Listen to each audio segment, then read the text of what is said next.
Put your pinky rings up to the moon. Girls, what y'all trying to do? The two best teams in the top of Iowa West over the past several years are once again in a familiar position, as tonight it's Bishop Garrigan against West Hancock, number 1 and number 2 in the top of Iowa West Conference. I'm Tyler Lance. I'll be joined by Beanie Bodie here shortly, and anytime Bishop Garrigan and West Hancock match up, it is always a great matchup filled with intensity regardless of the sport, and perhaps the pinnacle is in girls basketball, where these have been two extremely successful programs at their respective levels. They both know what it's like to win a conference championship and win big at the 1A and 2A levels respectively, with Bishop Garrigan right now ranked number 2 in Class 1A and West Hancock ranked at number 6 in Class 2A. So certainly an intriguing matchup here tonight, and we'll get into all angles of it coming up here shortly. But first, we'll have to hear from both coaches here tonight on Hometown Radio KLGA and on our Algona Radio YouTube stream, which is of course sponsored by Chemna Auto, where it's not just about the car, it's about the care. Algona State Farm Insurance Agent Billy Offerman, Algona Municipal Utilities, community-owned for community benefit, and Families of Bishop Garrigan, all streaming sponsors here on Hometown Radio KLGA's YouTube live stream. With that, let's go ahead and get to the coach interviews, and first here of Bishop Garrigan head coach Brandon Schwab. We are getting ready for basketball action tonight as Bishop Garrigan gets set to take on West Hancock, and right now I'm talking with Golden Bear head coach Brandon Schwab. Coach, after your win over Forest City on Tuesday, what's been the focus in practice the past couple of days? We've been working both defensively and offensively of clearing some problems up we did have against Forest City, and just looking to continually get better. And we've had a couple good practices, and excited to get back on the court tonight. And Coach, one of the things you referenced to me on Tuesday night after we were talking after that game was you thought the energy of the team wasn't high enough during that matchup. So what have you done to address that? We've dealt with it as a team, and and I think definitely that we've had a couple practices to, we just want to get out to a fast start, and we want to make sure that our bench energy are on the court. The high fives are always there. The emotion of the game is always there, and I thought we were a little flat on Tuesday of that aspect. I challenged our players pretty hard the last couple of days of making sure that our bench energy is there, our emotion on the floor of when people are making big plays are there, and looking forward to seeing how they respond to that tonight. And Coach, tonight's matchup is against West Hancock, and so far this season the Eagles are a team that's really been built on their defense. So what do they do well on that side of the court, and how do you attack them? They're number 6 team in 2A right now, and they've got 3 pretty good guards that have started for them. With Kennedy Kelly has started for 4 years for them, and Mallory Lear is a sophomore that started as a freshman last year. Scout Johansson has started the last couple of years for them. So, they have some experience in the guard corps. They have Lee Aitchison inside. It's also been a 3-year starter for them. So, they've got a lot of kids that have played a lot of minutes and have been in a lot of big games. So, the West Hancock Garrigan rivalry is one that's a fun one, and we're going to get the best out of them tonight, and they're going to get the best out of us tonight. So it should be a fun environment, fun matchup. Absolutely. And Coach, one other thing that stands out to me looking at West Hancock is that they're a very good rebounding team in spite of not really having an overwhelming amount of size. So why are they good in that area, and how do you make sure that you are still able to control the rebounding tonight? Yeah, their guards are really aggressive rebounders. I think, as we did the scouting reports and we're looking, and Coach Albert said last night, they had 4 girls with 15-plus offensive rebounds on the team. So, that was a point of emphasis that we needed to make sure that we needed to get them to go one and done and secure that rebound immediately. And, they do send 5 players to the glass, which we don't see a lot of teams that do that. So they do offensive rebound hard, and they get second chances, and, their players play hard. So, we're gonna definitely have to step our rebounding up to make sure that they're not getting second and third opportunities to score tonight. Absolutely. And Coach, just as we wrap up here, what's going to be your final message to the girls as you get ready for tip-off tonight? Start fast, play with energy, and make sure that we're in a downhill mode all game long, man. And if we do that, we'll be fine. We need our energy up on defense, offense, and we need playmakers to step up all night. So I just want to see our energy on the court. I want us off to a fast start and us play with emotion for 32 minutes tonight. Absolutely. Well, Coach, thanks for the time today, and good luck tonight. All right, thanks. Bishop Garrigan head coach Brandon Schwab, as we'll take a timeout and hear from West Hancock head coach Paul Sonius next on Hometown Radio. High school sports on Hometown and Home Country Radio, brought to you by these sports club members. Algona Frame and Auto Body Collision Specialists, a total commitment to excellence. Water Connection, from softeners to bottled water and service, call 295-SOFT. Dump It, commercial and residential garbage. They do the dirty work so you don't have to. Hy-Vee, use the fuel saver, fill your cart, fuel your car. Algona Livestock Auction, Highway 169 North, sale every Monday. Lusher Family Dentistry, serving your family since 1965 on Call Street in Algona. Style Salon, your salon in Algona. Create yourself. Farmers State Bank, proud to be part of our community for 125 years, with offices in Algona, Whittemore, and West Bend. Chemco Tires, they're all you need to know about tires and service. Sponsoring this broadcast on Hometown and Home Country Radio.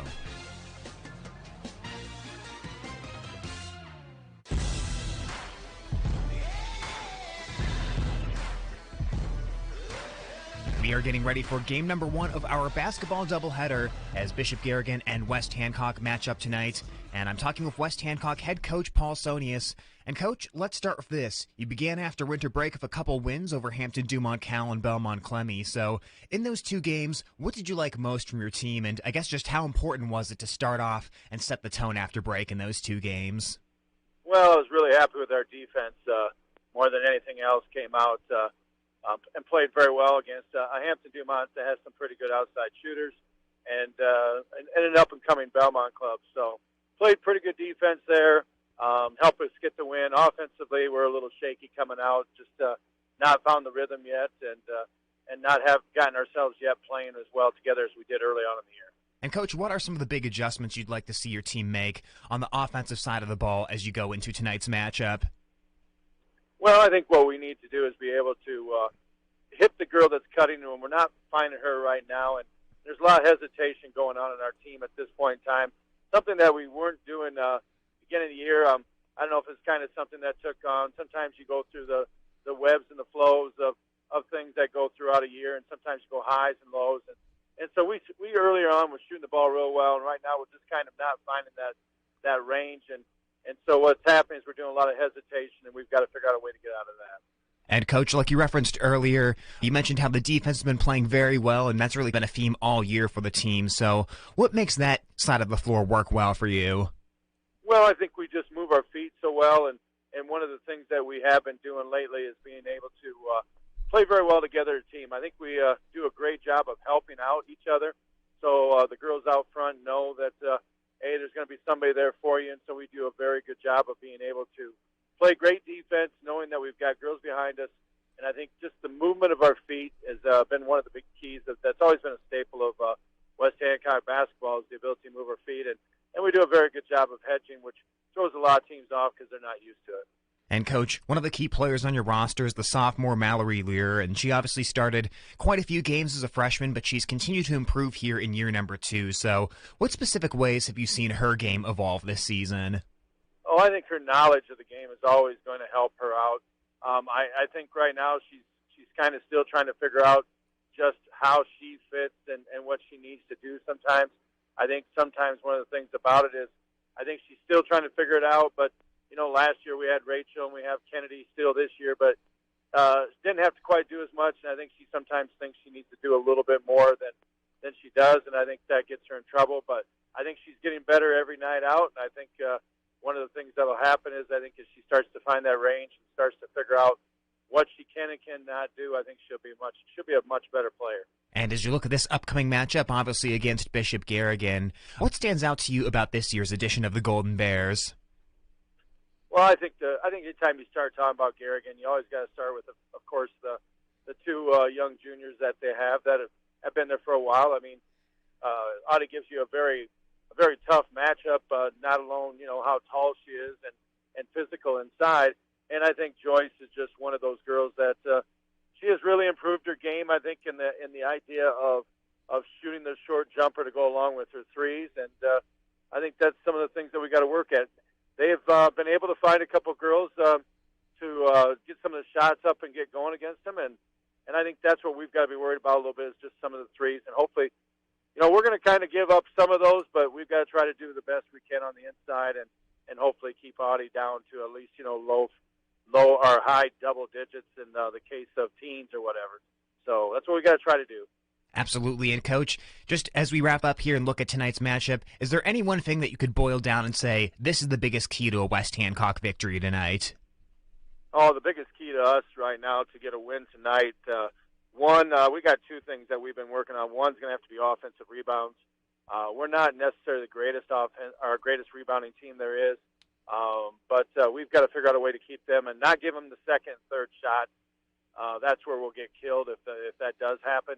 And the other thing is we've missed way too many little bunnies. And so if you can put those two things together, if we can make our layups or shots around the basket and keep the Garrigan off the boards, I think then we got a good shot of at least being in there with them. And to me, as I'll tell my girls, you just got to be somewhere close in the fourth quarter and hope for that chance to maybe hit some shots big down the road. Well, Coach, good luck, and thanks for the time today. Okay, thanks, Tyler. West Hancock head coach Paul Sonius as we get ready for tip-off between Bishop Garrigan and West Hancock. More Sports Club members making these broadcasts possible on Hometown and Home Country Radio. Catholic Charities, offering professional counseling services to families and individuals of all faiths. Learn more at cafchar.com. Algona Plumbing and Heating, where a good flush always beats a full house. Grassmasters, get tips and advice from their lawn care professionals. Grassmasters, growing satisfied customers. American Glass, for all your glass needs, think American. Walker Chiropractic and Wellness, serving Algona, Sway City, and the surrounding areas for chiropractic, massage, nutritional care, and physical therapy services. Dr. Bill Stroman, giving you something to smile about. Jake Ingalls Electric, for shockingly good service, call 320-4286. CB Grain Solutions, satisfaction guaranteed. All bringing you this game on Hometown and Home Country Radio.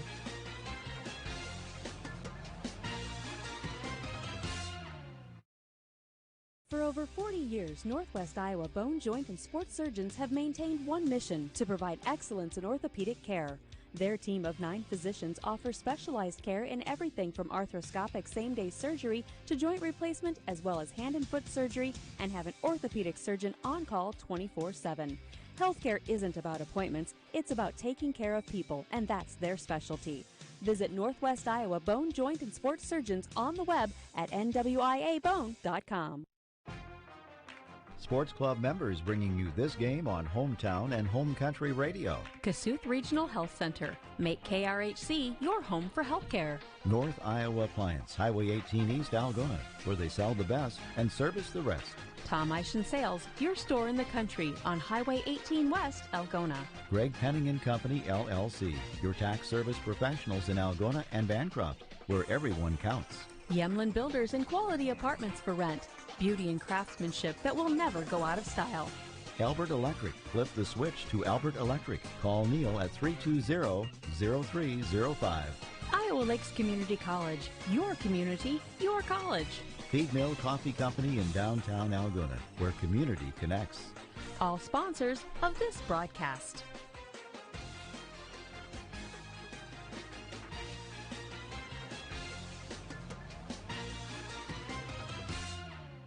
New Way K&H Cooperative is a diversified partner to you and your community, delivering exceptional value through knowledge and innovation. They serve farmers, non-farm consumers, and commercial businesses by offering quality products and services to match each individual customer's needs. At New Way K&H Cooperative, their customers are their #1 priority. Contact them today by calling 1-800-445-4118 to find out how they can put their ingenuity to work for you.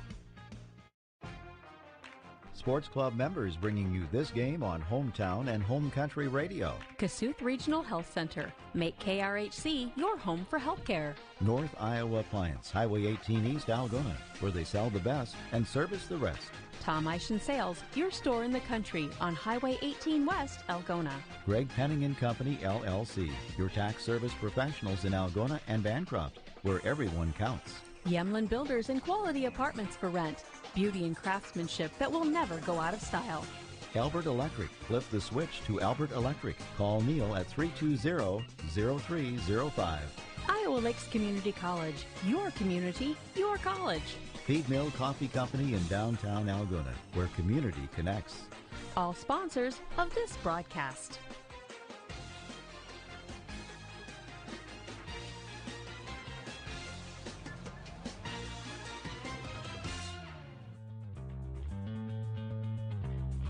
It's now time to take a look at the starting lineup for the Bishop Garrigan Golden Bears.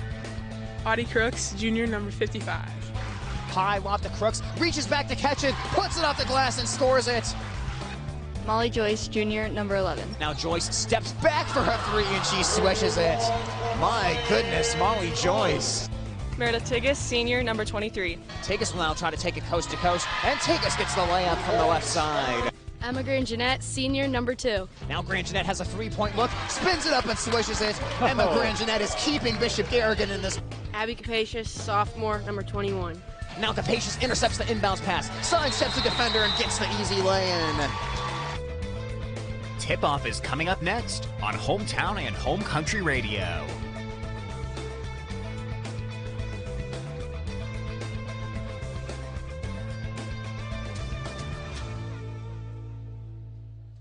Well, perfect timing right there as the starting lineups have just been announced and the national anthem has wrapped up here at Bishop Garrigan High School. You just heard the Bishop Garrigan starters. Now we'll introduce West Hancock. They have the sophomore number 10, Mallory Learer, senior number 11, Kennedy Kelly, senior number 22, Scout Johansson, junior number 5, Shelby Gopel, and senior number 32, Leah Aitchison. Crooks is at midcourt against Aitchison. She back taps, and we are underway here from Bishop Garrigan High School. Golden Bears heading from left to right on your radio dial as they work it down into the far corner to Molly Joyce, the second leading scorer in the top of Iowa West. Now she's on the wing. Cross-court feed to Capacious. Drives baseline, scoots under the basket, and gets it over to Joyce. Now top of the key, take us to the right to Grangenet. Back down into the corner to Capacious as Bishop Garrigan approaching a 30-second possession here. Lob to Crooks from outside the lane. Dishes to a cutting Grangenet, trying to draw the foul, but great defense by Johansson.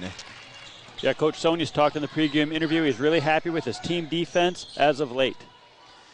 West Hancock with the basketball. They've been averaging 55.6 points per game. That's tied for second in the conference. And it'll be a baseline jumper bouncing off for Gopel. Offensive board, though, for West Hancock. They are a great rebounding team. Kelly tries to sidestep inside, but she can't get the left-hander to fall, and Tigas rebounds. Well, scoreless through the first minute of the game. It won't last very long. Both these offenses, very capable scorers. Kelly, fantastic score for West Hancock.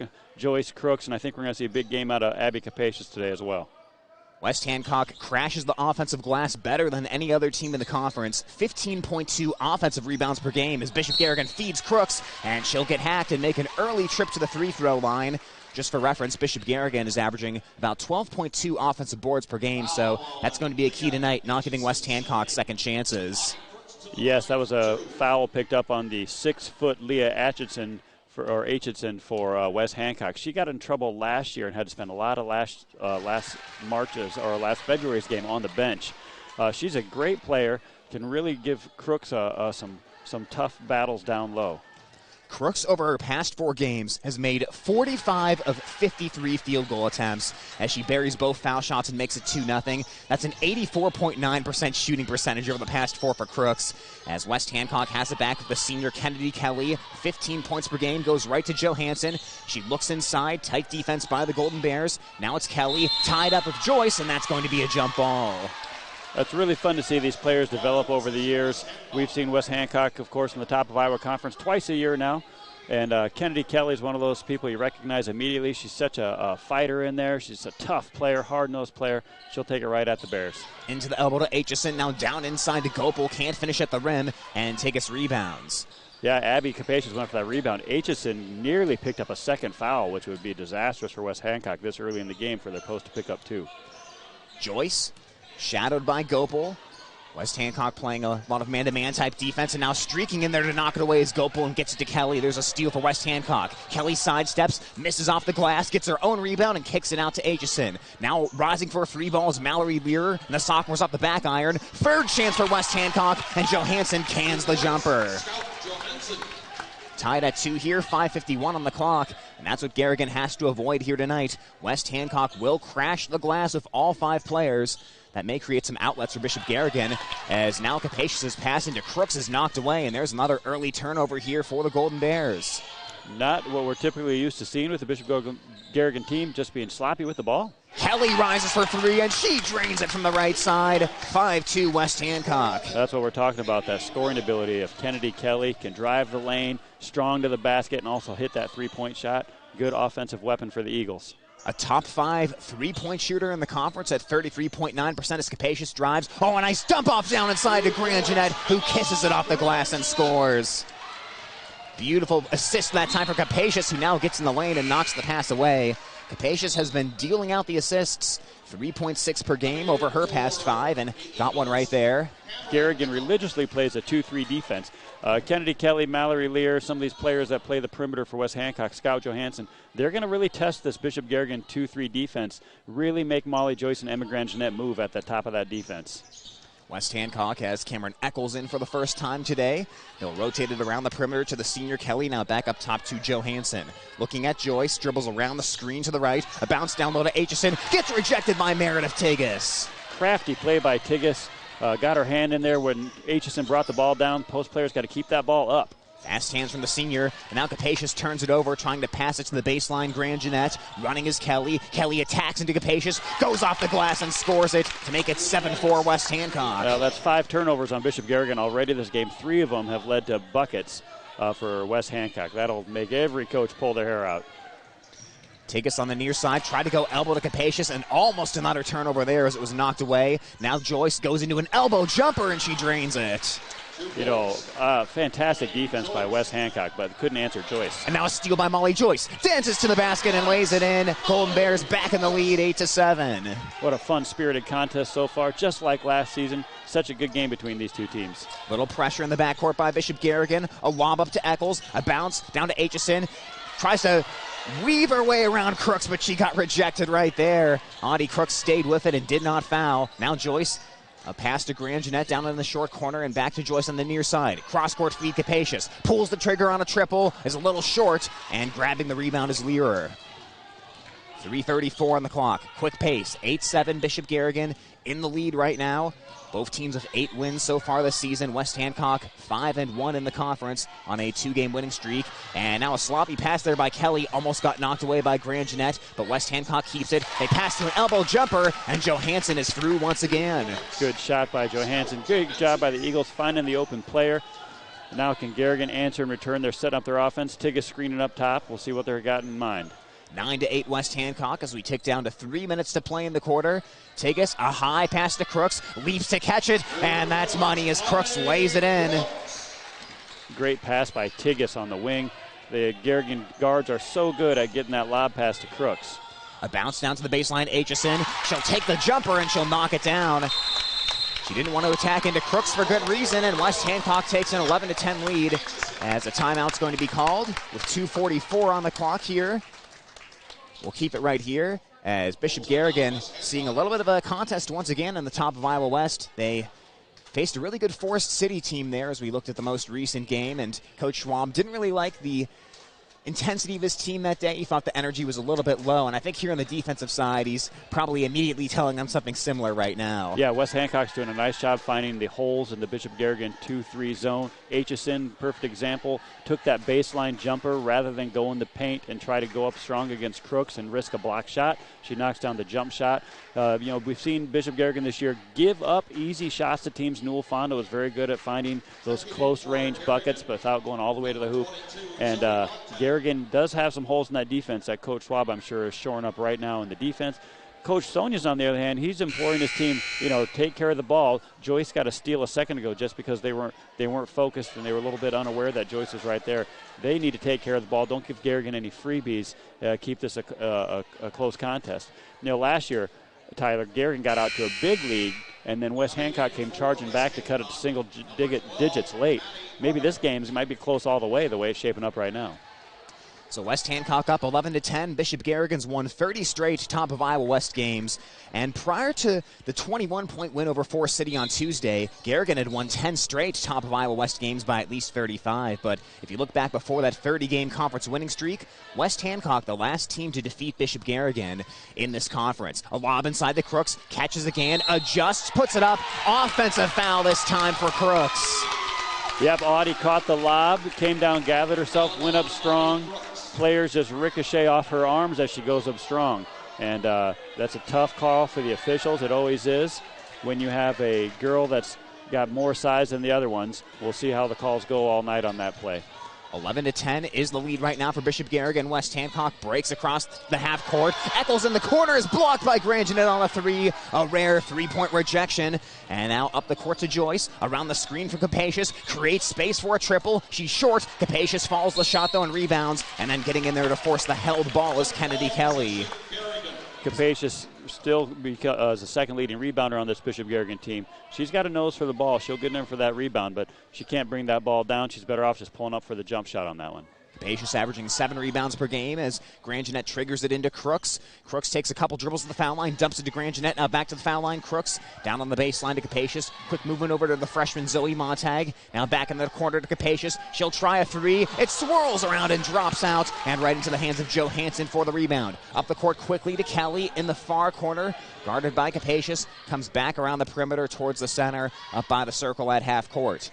Mallory Lear, the sophomore, who's averaging just over 13 points per game, gets it to Kelly at the elbow. Pump fakes, tries to draw Crooks out and gets it to Johansson. Now bounce to the near side Lear. Left angle triple, swish. Great shooter. This is the younger sister of Rachel Lear. Great player for years for West Hancock when they were making regular trips down to Wells Fargo.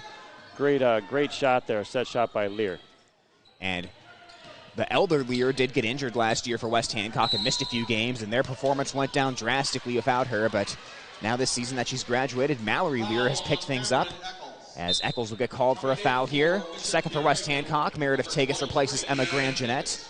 And for those of you watching on the YouTube stream, if you look down at our scoreboard, you'll notice we have a new sponsor as Greg Penning and Company, Certified Public Accountants. They are sponsoring the Scorebug here, so a big thank you to Greg Penning and Company for coming on board here on our video streaming platform. As Bishop Garrigan comes out, Montag rises for three, and she answers back with a swish of her own. Oh, just a freshman shooting with a lot of confidence down there. Good firepower off the bench with Montag. 14-13, a long two by Kennedy Kelly. Bounces off far to Eccles, who can't hit on the jumper, and Crooks rebounds. Short pass to Joyce on the left side. Joyce comes up the court. A behind-the-back dribble, now heads towards the baseline. Scoops it into the lane to Crooks. Reaches back for left hand to corral it. Then dribbles it off the foot of one of the West Hancock players and out of bounds. Nothing new for Audie Crooks, but she is being swarmed by some very aggressive defenders in there. She's playing strong with the ball, but West Hancock's playing fantastic defense right now. They're everywhere out there on the floor. Oh, a nice feed into Capacious, and she couldn't finish at the rim. Got her miss back, got fouled, and she'll head to the line. And partners, speaking of swarming Crooks, I know you're a teacher, but it might be time for me to teach you something. So, do you know what a flock of eagles is called? Flock of eagles is a... Oh, boy. I can't believe you're exposing my lack of knowledge. What is it, Tyler? It's a convocation. A convocation. A convocation was in there in the lane, just swarming Audie Crooks. Yes, it was. Yeah, this is going to tie the game up there with Abby Capacious. I suspected she was going to have a big game. She's got 4 rebounds thus far. She's a fighter in there on the glass. I was thinking murder, but that's murder of crows. Yep, you've got that right. As it's 15-14. Bishop Garrigan back in the lead, as we've already seen a couple lead changes back and forth. I've never heard of a crow mascot, Tyler. There's the Ravens. That's the next closest thing. Next closest. No one wants to be the crows. I don't know why. Crows are quite intelligent. They're very smart. The mind of the crow is impressive. You know, I learned the other day that crows can recognize human faces. That's another thing you didn't know. Let's stick with the convocation of eagles, working the ball around on the floor out here. Yeah, everyone's pretty tired of the science lesson right now. As up top, it's Johansson for West Hancock with 31 seconds to go in the quarter. Bishop Garrigan leading here by 1. Lear, the sophomore, comes near side to Kelly. Now back up top to Johansson. Joyce playing her off to the side a little bit. Funneling her left, and it's a bounce back to Kelly. West Hancock may try to run all this time off. And they can do that with Kelly, excellent ball handler, Lear up top, Scout Johansson. They can work the clock. Kelly starts to attack into the lane, flashes back out, and gets to Lear. Lear comes to the near side, now top of the key, Johansson of 4 seconds. To the right to Kelly, now to the elbow, back out to Lear, has time for a three, and she drains it at the buzzer. Wow. Lets out a scream of excitement and puts West Hancock back up 17-15. Just couldn't have worked out any better for West Hancock there. Beautiful clock execution of a last-second play. Pretty basketball. So 17-15 as we go to quarter number 2 here on Hometown Radio, KLGA. Getting the kids to practice on time. Remembering if it's your day to bring snacks. Making it to the game with a clean jersey. Why are simple things sometimes so complicated? Thankfully, with Auto Owners, insurance doesn't have to be one of them. Auto Owners works with independent agents who answer when you call, so you can worry about more important things, like whether your kid is going to run toward first or third base. That's simple human sense. Call PMC Advantage with offices in Algona, Burt, Corwith, Garner, Sway City, and West Bend.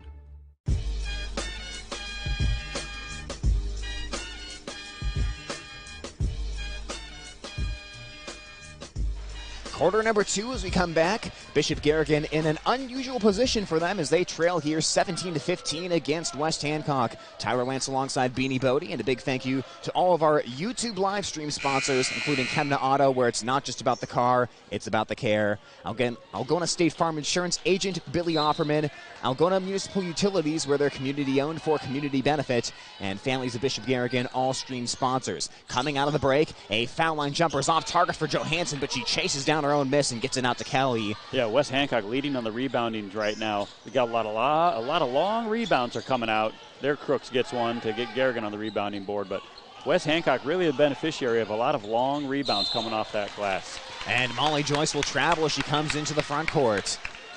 Everything's just slightly off here for Bishop Garrigan tonight, especially in the rebounding, but there's another turnover, which they had a few of, especially in the first 4 minutes of that first quarter. Yeah, this is a good week for Garrigan. They really were tested by Forest City on Tuesday. Now another tight game with West Hancock. Kelly weaves underneath. Johansson floats off the pass and scores it to make it 19-15. And big challenge for the Garrigan girls to not let this possession go by. Take care of the ball. They turned it over on the last possession. Oh, they get it into Capacious, and she got blocked by Mallory Lear. Ball pops loose on the floor, and corralling it is Kennedy Kelly. They were going to call a jump ball, but Coach Sonius appeared to get a timeout before that happened. So it's going to be a 30-second timeout, and we'll keep it right here. It has been very crowded down low for Audie Crooks, and I'll tell you what, Aitchison, who's a senior, averaging about 3 points per game, has a huge defensive role on this team, and certainly it's not just her, a lot of double-team help, but she has great length, and that is helping out here against Crooks. Yes, Aitchison really was big on that last play. That's a set play. They run Abby Capacious on the back door where Crooks sets a screen, and Aitchison is able to take up a lot of space down there, and there was not as much room as typical to throw that lob to Capacious. It works almost every time for Garrigan, but not against the West Hancock team tonight. Well, down 4 points. Garrigan's going to come out here, and great job by Sonius getting the timeout. Coach Swab and others didn't think there was any possession where you could call a timeout there. One official called the jump ball, and so that's what they spent their timeout talking about of whether that should have been called or not. But as it is, West Hancock's going to retain possession of the ball, up 4 points. West Hancock doing the two things Coach Sonius outlined in the pregame, and that's finishing at the rim and winning the rebounding battle as ball gets knocked out of bounds. Eagles will keep it here with 7:01 on the clock and a 19-15 lead. Kelly, the senior, inbounds it to Johansson, who leads the team at 6.1 rebounds per game. But pretty much everyone on this team rebounds, even though there's not one player with a dominant amount of rebounds. Now a little fake from Lear, gets to the elbow, passing it out to Kelly for a right angle three. She airballs it, and a foul's going to be called. That one underneath the basket will go against West Hancock. Got to call a push on the rebound there. Tigas had position, but the West Hancock player was pushing her down underneath and got the foul call there. It's Drew Hagan, who's in for the first time tonight, getting called for the foul. Joyce casually comes into the front court. Now to Capacious, turns towards the bucket, and she traveled. Yeah, she turned right into Scout Johansson, was holding her ground there. Capacious turned her shoulder right into that. Didn't pick up a charge wisely, but drugged that foot. 19-15 West Hancock. Bishop Garrigan scoreless here over the first minute 30 of the second quarter. Around the screen goes Johansson. Now back out to Learer, towards the right to Kelly. A bounce down to the baseline to Aitchison. A nice cut by Mallory Learer. Gets to the bucket and lays it in. Movement without the basketball gives West Hancock a 21-15 lead. That's a beautiful cut by Learer. She's not going to get tired. She's a cross-country runner. She's going to be a strong player for West Hancock. I think she's just a sophomore. Down low to Capacious, angling into the lane, hooking, no, Crooks follows, goes crashing to the floor, and they'll let them play. 5:57 on the clock. Quickly out as West Hancock, they'll get it up to Lear, steps back on the near side, now Hagan in the corner, a lob goes up to Kelly, and Joyce able to knock it out of bounds and force this game to slow down for a moment. Well, that last no call on Audie Crooks got her fired up, and it got the Garrigan crowd fired up.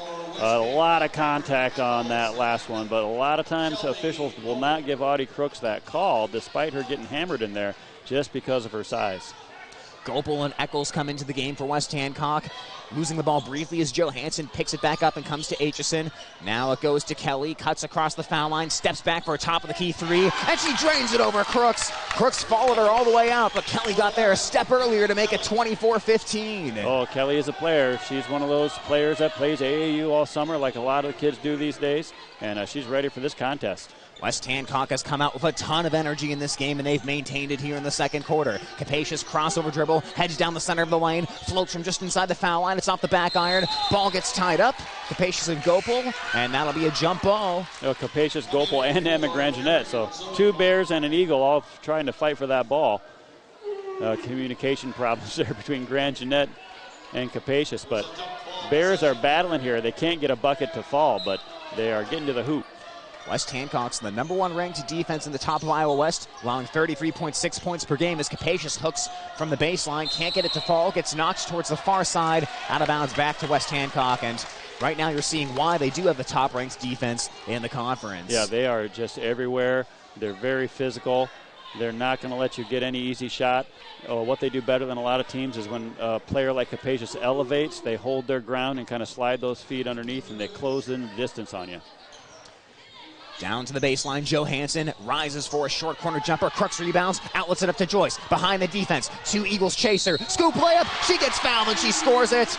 Molly Joyce kept the blinders on, stayed calm, and gets Bishop Garrigan a much-needed bucket. You know, and what really worked there is Molly Joyce shot that with her right hand. I almost never see her do that. She's a lefty, and she rarely uses that right, but she knew that Kennedy Kelly was going to foul her on the left side. And Kelly doesn't like the call, but Molly Joyce got that call because she used that right hand and let Kelly contact the left side of her body. Joyce will attempt a foul shot here to try to finish off the three-point play. She does to make it 24-18. West Hancock comes back quickly the other way. Kelly, the senior who's third in scoring in the top of Iowa West behind Crooks and Joyce, lobs it into the near corner to Eccles. Now back to Kelly. Joyce tried to jump the pass, but Kelly spun away from her, jumping into the lane. Crooks able to get a hand in there, and a travel is forced as Kelly was just trying to weave and dodge between Golden Bears and did that a little bit too much. And Molly Joyce put pressure way up high, got Kennedy Kelly a little flustered, and Kelly can handle that. She takes it to lane, but that pressure got to her there, a turnover on the Eagles. Joyce heads towards the left around Grangenet into the corner. A flip down to Crooks on the block on the far side. Underhand scoop out to Grangenet. Rotation to Montag. Rising for a three. Rattling home the three. Zoe Montag, her second triple of the night, and it's 24-21. Boy, those 2 threes by Montag are looming large. They're huge here. Now she's playing, Garrigan's playing some kind of a swarming. It's their 2-3, but they're kind of doing some matching up out of it. They've got Joyce and Grangenet really harassing Kennedy Kelly up top. And Joyce steals the pass. She's racing up the court, has Kelly right in front of her. She'll stop for a jumper just outside the lane. It rolls off. Montag pursues to try to rebound, and she'll get tied up with Lear for another jump ball. Oh, that's an impressive job by Rachel Lear. Montag went up and got that rebound, and then Lear comes out of nowhere and ties her up. Good job by Lear. Gets the ball back for West Hancock. That could have been an easy deuce for Garrigan if Montag comes down with it clean and goes back up for it. 3:49 on the clock. West Hancock up by 3. Into the near corner to Eccles. Bounce down onto the block, trying to sidearm it. Pass got tipped. Eagles keep it alive, though. To the far side, Mallory Lear, now Johansson in the high post. A bounce pass to Lear, who came around. Ball got knocked away again. Capacious got her hand in there. And a 3-second call against West Hancock. Yeah, Kennedy Kelly was wanting the ball underneath the basket, but then she isn't usually down there from her guard position, and she got caught watching to see who was going to come up with the ball, and the official was counting the second she was standing there. 3:28 on the clock. Here comes Capacious up the near side of the court. Flips it underhand to Joyce. Kelly gets right up in her airspace. Dribbles around a screen from Crooks. Crooks rolls. Joyce keeps the ball. Dribbles behind her back. Creates space. A mid-range Jays off the back of the iron. Tough shot there, and Lyra rebounds. That was a tough shot. There's some rivalry going on there between Kelly and Joyce. They both want to outdo each other. Bounce down to Maddie Brugman, who can't finish from outside the lane. A little bit too hard off the glass, but that went off a Garrigan hand and out of bounds, so West Hancock keeps it here. I mean, Kelly and Joyce, both two of the premier guards here in the top of Iowa Conference. There's going to be a lot of duels in this 4 quarters, but neither of them need to force shots or try to force things for their team. They got good teams to rely on. Into Johansson. Jumper just inside the foul line. Hits off on the right side, and Capacious rebounds on the strong side. Gives the ball quickly to Joyce as we tick under 3 minutes to go. A lower scoring game than the Golden Bears are accustomed to. Into the center of the lane for Crooks. Turns around and banks it home. 24-23, Crooks with 6. Kennedy Kelly on the near side. Montag keeps her eye on her. High pass down to Brugman. They cut off her passing lane, and she'll get it back to the top of the key to Learer. She'll pull the trigger on a 3. Bounces off the rim, couldn't quite deaden it, and Crooks grabs the rebound away from her own teammate that time. Yeah, I think she thought Abby Capacious was on the other team, and I don't know why Capacious didn't let go earlier. She wanted to get her arms ripped off, I guess. Yeah, letting Crooks rebound is usually a pretty solid bet. Down to Grangenet on the block, takes one dribble, adjusts in the lane, feeds it to Crooks. She'll go off the glass. Oh, it took a peek inside, but it rolled off. Crooks could not quite finish. No, that's what it did earlier when Crooks got that foul called on her. She did not go up as strong as she usually does because she's worried about getting a foul called. Mallory Lear is short on the 3, but Johansson with the rebound and the jumper from the near side to make it 26-23. Crooks went 15 of 16 shooting against Forest City, and that only miss was a 3-pointer, so she made all of her shots inside of the paint. As we're down to 1:46 to go. Crooks, yeah, well, I guess the law of averages says she's going to miss a few tonight then. Although it's hard to believe, over the past 4 games, Crooks is 43 out of 48 on 2-point attempts, which is over 89%. And now Capacious will try a 3, and she'll tie it at 26. Boy, she didn't want to shoot that, but no one was guarding her, so you got to take that shot if they're going to let you take it, and she's capable. Abby Capacious, 50% on 3s over the past 5 games for her. Now 1:22 on the clock. A rejection now by Capacious. She stepped on the baseline, but she absolutely erased that Cameron Eccles shot with 1:19 on the clock. That was a big play by the sophomore. That block and almost saved. It's too bad she had a toe on the line. It would have been a great play. She'll get another shot at it. Garrigan in their 2-3. See if they can stop this good shooting Mallory Lears up top wanting the ball. Kelly with it, heading towards the right around the perimeter, now comes back towards her left. With the ball, Johansson takes 2 dribbles to the right and flips it over to Lear. Now fouling to Kelly, turns around and sees Crooks. Defending away from the bucket, now she'll step back for a 3-pointer. Off the back of the iron, Crooks gets the contested rebound with 58 seconds. Yeah, Kelly was looking to set something up, but Coach Sonia's finally just yelled, just shoot it, and she's been hot. 26-26 tie, 50 seconds to go. Montag, a catch-and-shoot 3. That one's going to bank and come up short, but right back into the hands of Montag. Tries to flip it into the lane, but it got deflected, and Capacious can't come up with it. Kelly runs, goes up the court to Lear in the near corner, lets Capacious go by, drives into the lane. Wild layup from an odd angle. Couldn't fall, but a foul's going to get called here against Grangenet late in that play. Yeah, Learer was just Johnny on the spot. She follows the shot, called it on Capacious, I guess. Yeah, Capacious's right arm just caught Learer across the face as they were both going up for that rebound. So 34.4 seconds to go here on the clock as that shot will rattle around and drop through. Make it 27-26 in favor of West Hancock here in quarter number 2. Lear so far this season, 52.6% from the foul line. West Hancock's second leading scorer at just over 13 points per game as the sophomore misses on that one. Tegas grabs the rebound, and she'll be bumped. I believe they'll get Johansson on that one. Yeah, foul trouble could become an issue for the Eagles, not because they're going to get too many, but I don't believe the Eagles are that deep on the bench. Their 5 that are on the floor right now is a fantastic lineup. They all played. It was almost the same team that started last year. They hardly lost anyone, so they want to keep these 5 on the floor as much as possible. 24 seconds to go. Capacious on the near side, getting pestered over there by Goebel. High pass over to Montag, now back up to the circle to Joyce of 16 seconds to go. They guard Joyce closely. They rotate over to Montag. Now Tagus on the far side of the court. Lobs it into Crooks. Uses her body. Shields the defender. She's long on the shot. It gets knocked out of bounds, but it'll stay with Bishop Garrigan with 7.2 seconds. Tagus kind of faked a shot and then got it into Crooks. Crooks doesn't usually miss that shot. I think this swarming defense of the Eagles has got her a little flustered. Now here's Tagus, gets it in with 7 seconds to go. Joyce on the near side, 4 seconds. Joyce, not a lot of room. Lob into Crooks, 2 seconds. Bobbles for the basketball, and she got fouled with 0.4 seconds on the clock.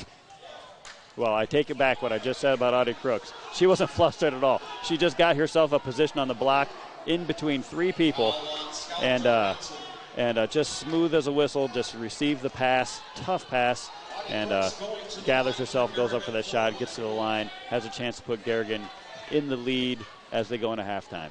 Crooks, 43.4% from the line this season. That's a little bit down from the 60.6% she shot last year as she greatly improved her free throw shooting. And she's off to the left, Tagus rebounds, but not enough time to get a shot back up.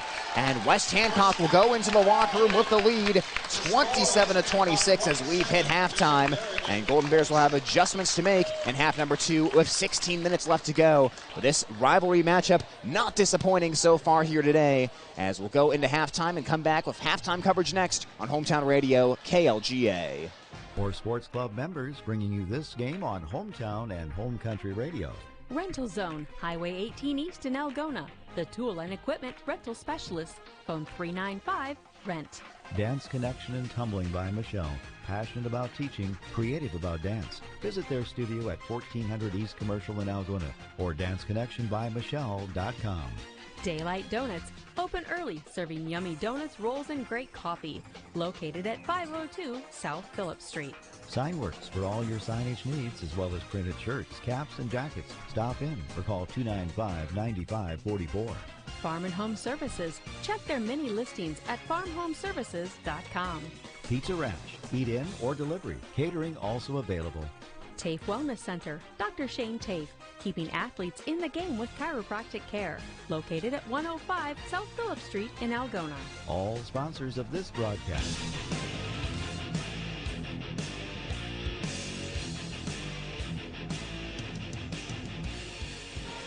We come back here at halftime between Bishop Garrigan and West Hancock, where right now the Eagles are leading the Golden Bears 27-26. And before we talk more about the girls' game, we'll preview the boys' game right now with head coach Mark Meister. And Coach, let's start with this. On Tuesday against Forest City, you went with a little bit different of a starting lineup, a few new players, a little bit more size. Can you just take me through the thinking that went into that? We thought matchup-wise that was going to be our best chance to win that night. Ran a few different defenses and thought those guys gave us the best chance to, rebound and give up more difficult shots against them that night. And how did you feel that specific starting lineup played together as a unit on that night? I thought for the first time them playing together, they did a very good job. I think tonight we're thinking about subbing somebody different in. They got a few more guard, shooting opportunities for this other team. So we're thinking about switching it again and run a little bit new defensive scheme. Kind of our same thing, but a little different wrinkle to it to try and give up some shots again that we think we can make a miss and get rebounds out of. And, Coach, you guys were extremely competitive in that game. Unfortunately for the Golden Bears, did end in that 1-point loss. When you look at the last few minutes of that ball game, just how would you like to see your team maybe play that a little bit differently as they gain experience where next time they come out on top? I think you're exactly right. Experience is a thing there. I mean, we haven't been in as many close games as we'd like to be. We're finally starting to get to that point. We've had a few of them now, and I think experience is going to help at that. We had some simple plays that we miscued. We had a 2-on-1. We threw it off the guy. We had a out-of-bounds play. We missed a guy that was wide open. Defensively, we had a few missed rebound opportunities. Just simple stuff like that you've got to have experience and feel comfortable in those situations. So, at least we're gaining that and we're moving forward with it. So that's a big positive for us right now. Absolutely. And, Coach, as you look at tonight's matchup, one of the key focuses on the West Hancock team is Rylan Barnes, someone who's averaging over 15 points a game for them. How do you slow him down defensively? Hopefully we can have a guy understand to face guard him the whole time. Once he doesn't have the ball, you're right back on him. We're not going to give him any easy looks. If if he's used to in the half court, dribbling a handful of times and getting a shot, hopefully we're going to double that. Hopefully he doesn't get the ball back. He's got to fight to get the ball back. Just some stuff maybe he's not comfortable with. Try and wear him out a little bit. Maybe the shot gets a little flat, misses some, and maybe we can keep him under his average is the goal with that kid tonight. And, Coach, as we wrap up here, is there any one thing that you'd say is the number one key to a Bishop Garrigan victory here in this game? I think it's got to be our defense lead to offense. That's kind of what we talked about. Want them to miss shots so they can't get into their press and recognize that trap when they run that trap in the front court. They like to do that quite a bit. So those are the things we've been talking about. All right, Coach. Well, thanks for stopping by, and good luck in tonight's game. All right, thanks for having me. That's Bishop Garrigan head coach Mark Meister here as we are at halftime between Bishop Garrigan and West Hancock. We'll take another timeout and come back with more halftime coverage on the way next on Hometown Radio KLGA and on the Algona Radio YouTube live stream. Sports Club members bringing you this game on Hometown and Home Country Radio. Kasuth Regional Health Center. Make KRHC your home for healthcare. North Iowa Appliance, Highway 18 East Algona, where they sell the best and service the rest. Tom Eischen Sales, your store in the country on Highway 18 West, Algona. Greg Penning and Company, LLC, your tax service professionals in Algona and Bancroft, where everyone counts. Yemlin Builders and Quality Apartments for rent. Beauty and craftsmanship that will never go out of style. Albert Electric. Flip the switch to Albert Electric. Call Neil at 320-0305. Iowa Lakes Community College. Your community, your college. Feed Mill Coffee Company in downtown Algona, where community connects. All sponsors of this broadcast.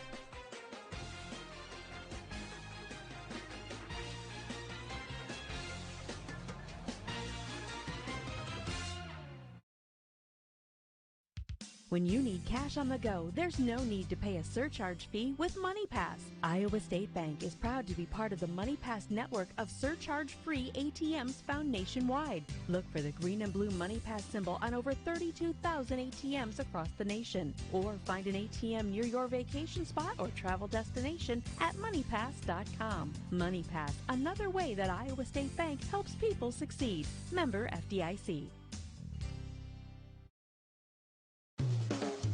With over a decade of experience, Jake Ingalls Electric is here to handle any electrical job you could possibly have. From anything agricultural related to complex commercial wiring to something simple like installing a new outlet in your home, Jake Ingalls Electric does it all. Have your wiring done right and call Jake at 515-320-4286. Jake Ingalls Electric, shockingly good service.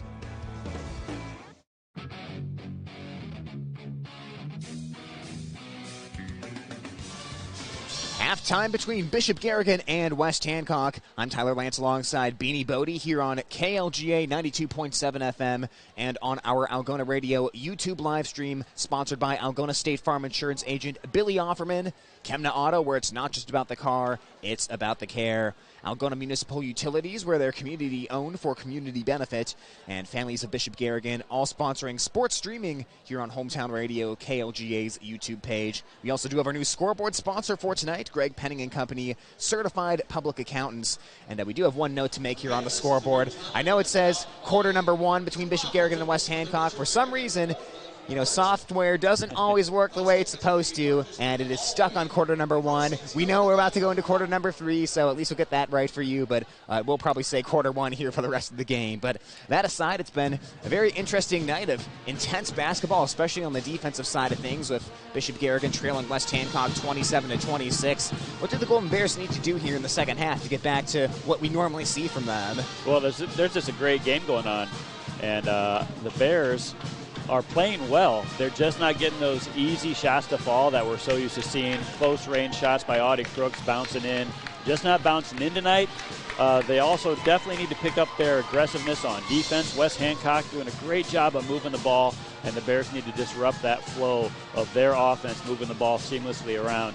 A little more intensity on the defensive end for Garrigan is what I think the doctor is ordering. And their offense will come. We know that the big three for Garrigan, Audie Crooks, Molly Joyce, and Abby Capacious are going to score. They've got some great shooting from Zoe Montag off the bench. Tigges can shoot the ball well. They really haven't got that many shots on goal just because of West Hancock's fantastic defense. So West Hancock playing a great all-around game.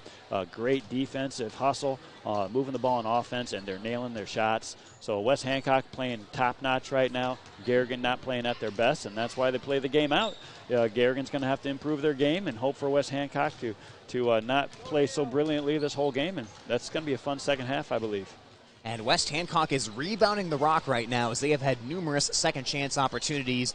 And, you know, it's interesting, Beanie. A lot of teams this season, I feel, have made a concerted effort to take away that long Audie Crooks outlet pass this season. Instead of crashing the glass of 5 players, they've dropped 1 or 2 deep and taken away that outlet from Bishop Garrigan. And knowing West Hancock likes to crash the glass of all 5 players, going into the game, I was thinking, man, Golden Bears could really just have an outlet party here tonight. Crooks could rebound and just throw outlets all night long. But West Hancock is rebounding so well here tonight that they're just totally shutting that off as well. I think I've seen maybe 1 of those outlet passes work so far in this game, and there's not a whole lot of opportunities for the Golden Bears there. Yeah, besides the Iowa City West team and the Johnston team, Garrigan hasn't seen any of the smaller schools be able to rebound like West Hancock is rebounding this evening. And the reason they can crash the boards like that and not get burned on a deep outlet pass by Crooks is that they've got the speed to recover. Mallory Lear and Kennedy Kelly, and they're turning and running Eccles. They are crashing the boards, but then they're also turning and running and getting back on defense, and that is not something that Garrigan is accustomed to seeing in the top of Iowa Conference.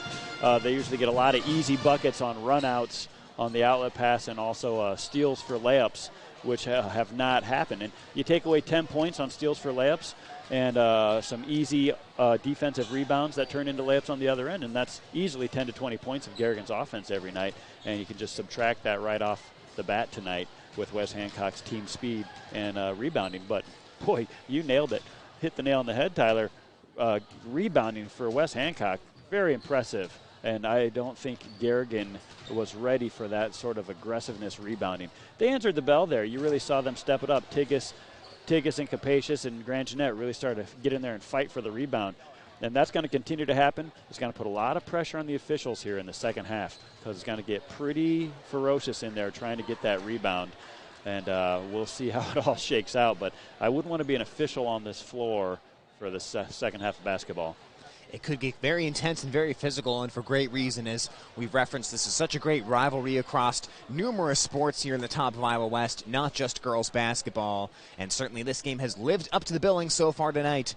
Golden Bears have beaten West Hancock in 3 consecutive matchups, but the Eagles had won the prior 8 matchups before that. So these two teams have gone back and forth over the years. And when you look at the top of Iowa West, it's usually one of these two teams at the top at the end of the year, and whoever wins tonight will be in first place in the conference. So that's what's at stake in the second half. Bishop Garrigan will start with the basketball. They will head from right to left on your radio dial, and we'll get ready to roll. 16 more minutes of basketball action to decide who will take this intensely played top of Iowa West matchup.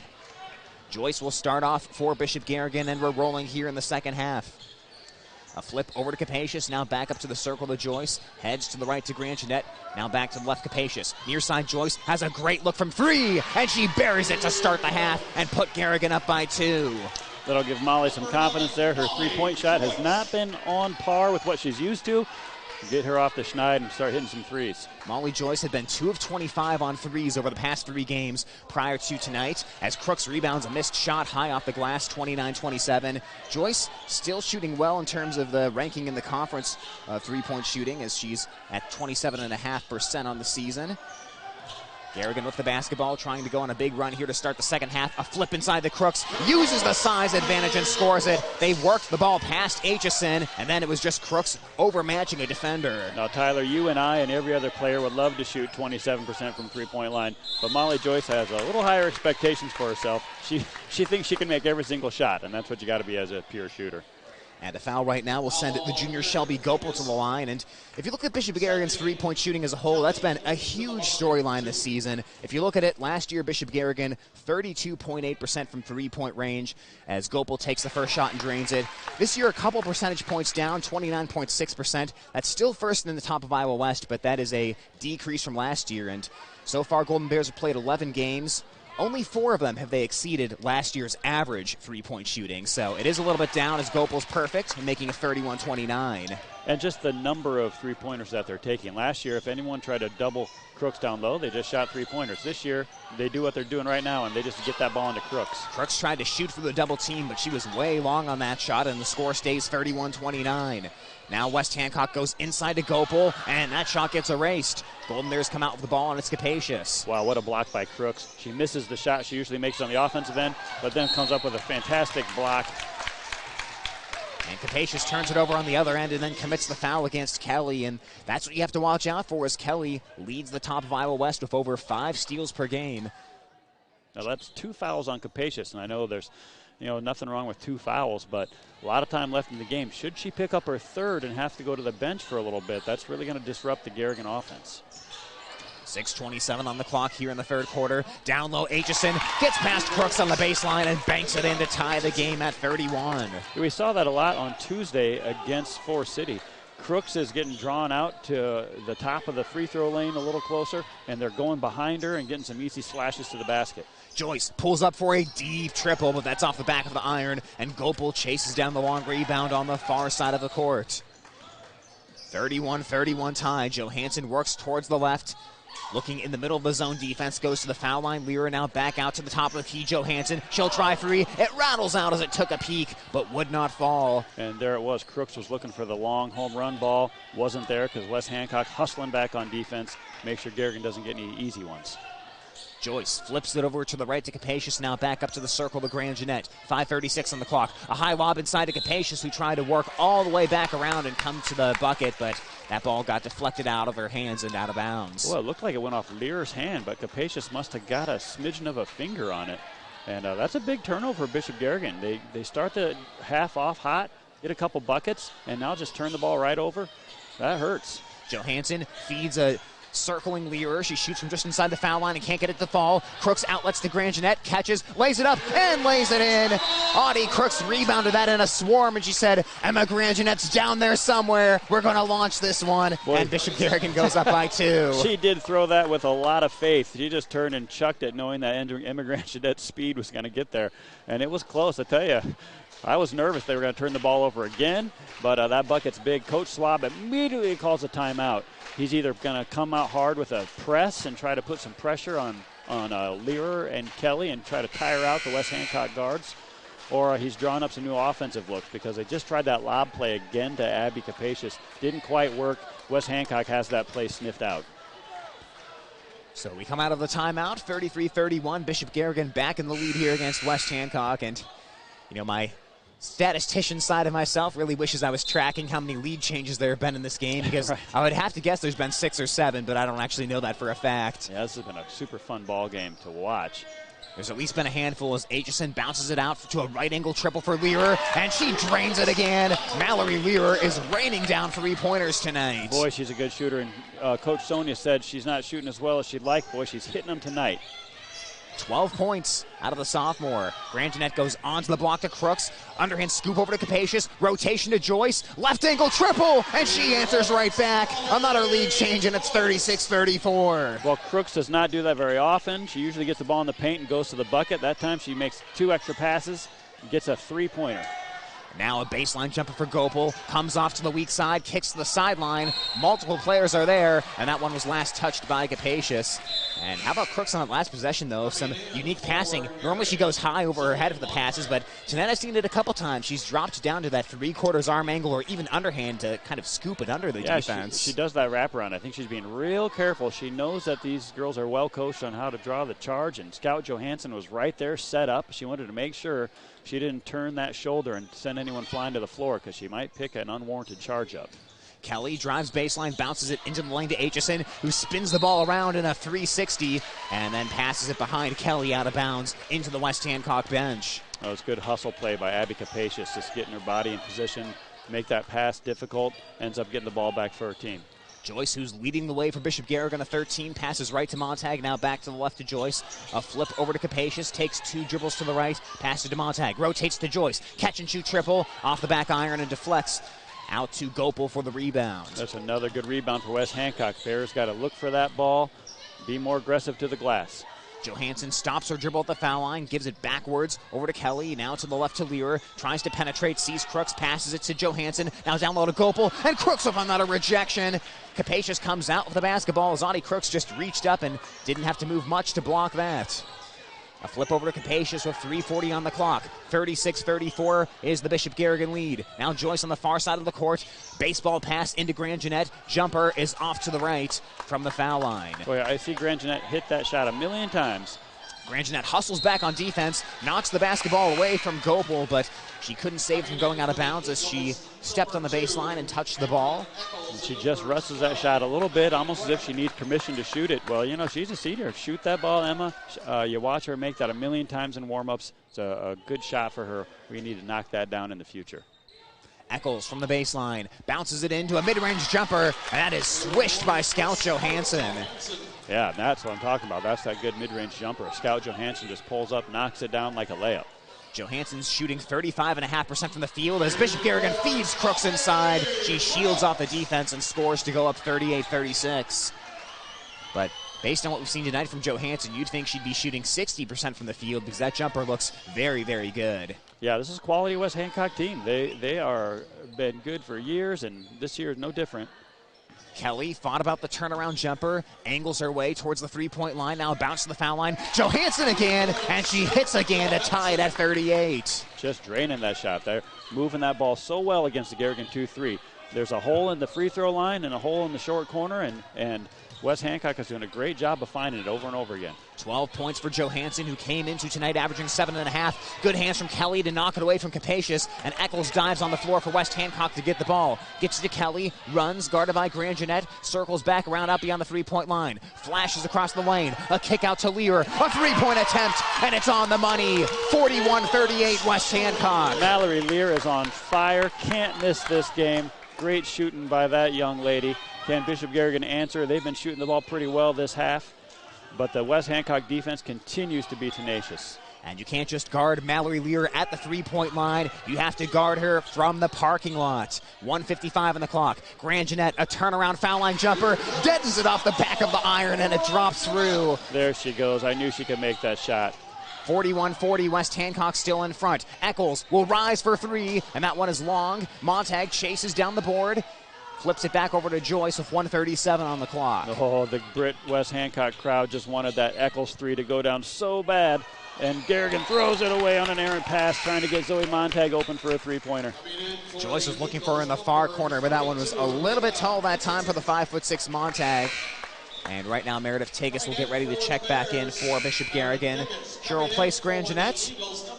It'll be number 5, Shelby Gopel, into the game for West Hancock as Kennedy Kelly takes a break. Yeah, 1:30 on the clock, and that could be a chance for Bishop Garrigan to go on a run here. Yeah, Kennedy Kelly, good move by Sonia. She's been working so hard. She needs a breather. Get her a break. She might get a whole minute and a half plus the quarter break. And a bounce pass in between two Garrigan defenders. And Mallory Lear gets wrapped up and held that time by Molly Joyce for her first foul of the night. Now, this has been the big difference in the game. The West Hancock defense is so intense, hands everywhere. Bishop Garrigan needs to answer that. They almost did just there, but they can't do it by fouling. That's not going to help their team out. Johansson into the lane. That floater is going to miss, and Crooks rebounds. I can't tell you how many pregame interviews I've had of Coach Schwab where he said, we need to get our hands up and close out on the three-point shots, and that is so important against a team like West Hancock that can shoot the three-pointer exceptionally well. They're second in the conference. Bishop Garrigan will try a three-pointer from Montag. It kicks to the near side. Everyone lets it go, and it was last off of West Hancock. Yeah, Joyce and Johansson were both tangling for the ball. Neither of them could control it, and they both kind of looked at each other like, was it off you or off me? They made their referee decide. Oh, Kelly right back in the game, gets 30-second breather is all. So 41-40 still the score on the inbounds pass is stolen by Mallory Lear. Runs against Capacious, hesitates. Capacious stays in front. They kick out to Kelly, and Joyce picked her pocket from behind. Knocked it into Capacious's hands. Boy, Capacious is floating from the lane, missing. That's Joyce and Kelly putting on just a defensive clinic here tonight. Yeah, boy, she is playing such good ball this game. You know, that's such a unique thing about high school basketball. It varies game to game. You can see a super fantastic game where both teams play well one night, and the next night people lay an egg. It's just the way of a basketball season. Tegas from the baseline, inbounds it to Montag at the top of the key, now back to the near side, Capacious. Coach Schwab extremely animated on the sidelines here tonight. Joyce driving, kicking to Tegas. She'll rise for a three-pointer from the near side, and Meredith Tegas swishes it. Wow, what a huge shot by the senior Tegas. Just when Garrigan needed a bucket, she delivers. 43-41. She is leading the top of Iowa West in three-point shooting so far this season, and we have yet another lead change. Coach Schwab is calling out, don't foul. They're going to work for the last shot. He basically says, let them work for the last shot. Just play hard. Now a right angle three from Kennedy Kelly. It deadens, it misses off, and it's short with 6 seconds to go. Joyce has it, 4 seconds, crosses half court with 2 seconds to the foul line, rises for a jumper, and she's off the back of the iron at the horn. Bishop Garrigan retakes the lead as we go to the fourth, but still much to be decided in the final 8 minutes. It's all coming up next here on Hometown Radio, KLGA. With today's technology, there's no reason to wait by the mailbox for bank statements. Just sign up for internet banking and e-statements. This is Sherry at Security State Bank. E-statements reduce the risks of mail fraud and identity theft. Internet banking allows you to check your balances, see checks and deposits that have cleared, transfer funds between accounts, make payments, and say goodbye to paper filing and shredding. Internet banking and e-statements from Security State Bank in Algona, Burt, and Laverne. Member FDIC, Equal Housing Lender.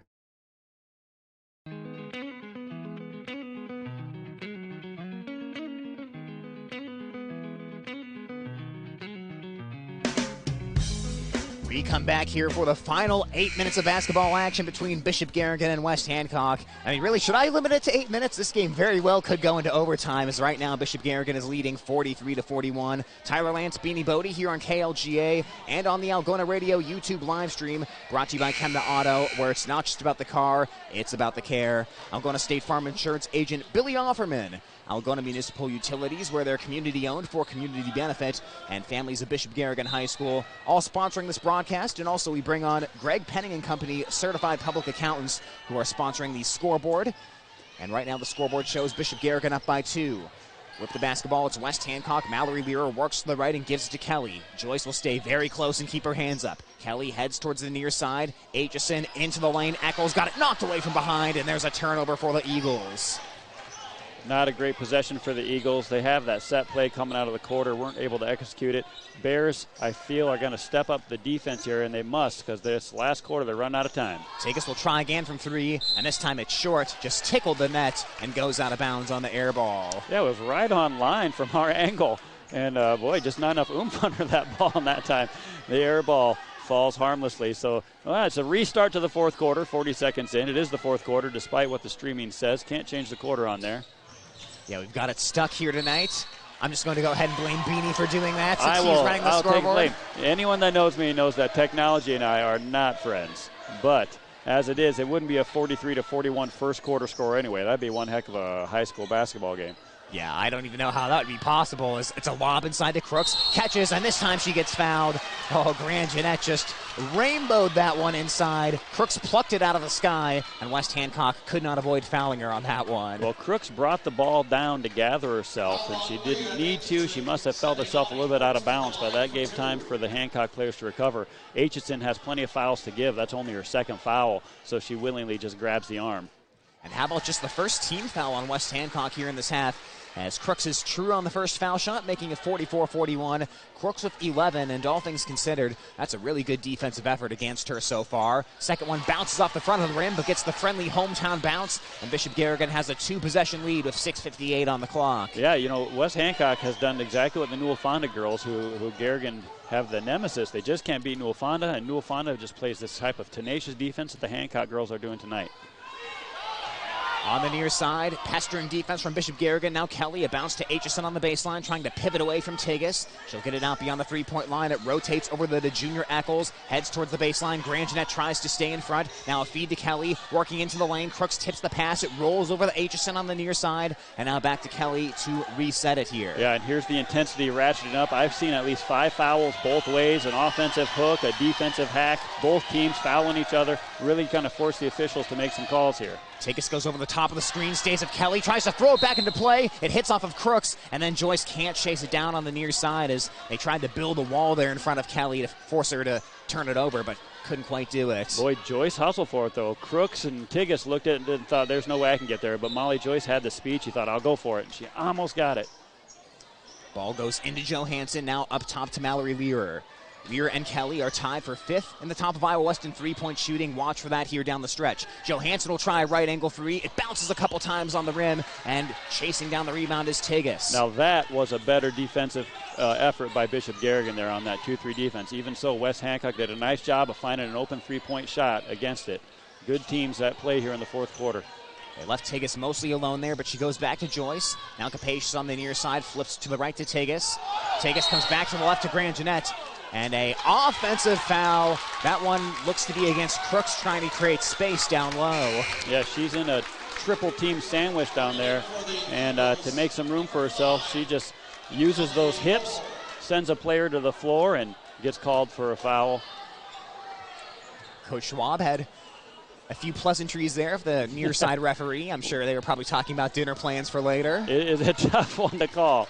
It's an argument of which real estate is whose when you're under the paint there fighting for position. 5:30 for West Hancock. Top of the key, Lear drives left of the lane, stops by Capacious, now kicks it out. Top of the key, triple off the back of the iron for Aitchison, but chases down her own miss once again. Back to Lear, heads to the left. Capacious plays her tough. Around the perimeter it goes. Johansson back underhand to Lear. She'll shoot from way downtown, and that misses off to the right. Capacious, check that Grand Jeanette rebounds and bounces it over to Capacious with 5:07. I thought Mallory Lear was going to hit that shot. It looked true out of her hands. A flip inside to Crooks. Gets behind the defense. She's really deep. She reverses, and she traveled. That'll wipe out a beautiful-looking bucket because Crooks couldn't quite get the footwork down. Boy, that's got the Garrigan crowd off their feet. It was an impressive move by Crooks. The referee thought she traveled. Garrigan's got to get back on defense. Kelly into the lane. Now foul line Johansson, and that shot is money. Scout Johansson has been hitting that shot all night long, and she does it again. She has 14. All right, Joyce and Crooks are chit-chatting as Molly walks the ball up the floor. I think they know they've got a challenge here, and they're going to rise up and meet it right here. They got something cooking, but Joyce continues to get triple-teamed down low. Bishop Garrigan's streak of 30 straight top of Iowa West wins is in major peril right now. 45-43 Golden Bears. They've won 24 straight at home. A dump off inside to Grand Jeanette. It got blocked, but it was also a foul. Now that you don't see very often in that play. If you saw on the video stream and you saw it, but Audie Crooks in that triple team, she got pushed to the floor on that play. And I don't think I've seen that all year where she gets tangled up and pushed to the floor. She usually can hold her ground, but that just tells you how aggressive this defensive has been. Two of the best teams in the state, as now we have a sweat break here as the referee will mop up in the middle of the lane where all those bodies tumbling around took place.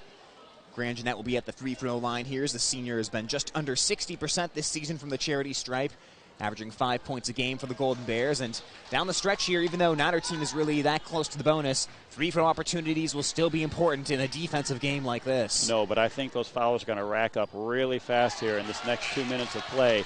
I would wager by the time we get down to 2 minutes, both teams are going to have 7 fouls apiece because it's getting real physical, and the officials are going to have to make some calls here one way or the other. Otherwise, it's going to be turned into kind of an ugly game. Grand Jeanette misses the first one, swishes the second one. 46-43 Bishop Garrigan. Crooks and Joyce once again going the whole way like they did on Tuesday. I doubt they're getting a break here tonight. With the ball, it's Johansson. Crooks shields her away from the lane and bounces it out to Aitchison. Now gives it over to Kelly on the near side in front of the West Hancock bench. Directing traffic for the left hand. Heads to the left. Joyce stays in front. Kelly to the foul line. Kelly got her pass tipped by Joyce, but it rolls to Aitchison. And now Grand Jeanette tried to jump the passing lane and knocked it out of bounds into the Eagle bench. Well, this is just what Coach Sonius and the Eagles wanted, a close game in the fourth quarter. Anything can happen at this point. It's going to be exciting.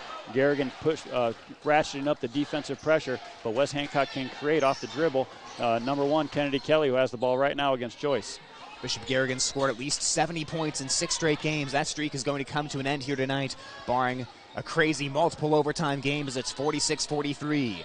Kelly with the ball on the right side, heads towards the left of 3:42 on the clock. Back in the center, gets the screen. Joyce goes over the top of it and stays right with Kelly. Kelly comes back to the left to bounce to Lear. Now back to Kelly, up at the top of the key. Joyce poking at the basketball. West Hancock wants the call. They won't get it. A bounce to Lear on the left wing. Weaves, goes to the elbow. Now to Johansson. Johansson angling to Aitchison. Now back up to Lear. She'll try a very deep three, and she buries it to tie the game. That one was shot all the way from back in Britt.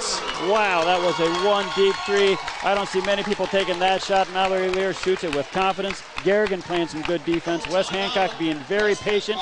When she shot that, I thought, oh, it's too bad they were so patient working for a good shot, and then Mallory shoots it from 40 feet, but she hits it anyway. Tie ball game. What an exciting quarter we got going on here. Mallory Lear leading all scorers with 18 points. We'll take one quick timeout here and come back in 30 seconds on Hometown Radio, KLGA. New Way K&H Cooperative is a diversified partner to you and your community, delivering exceptional value through knowledge and innovation.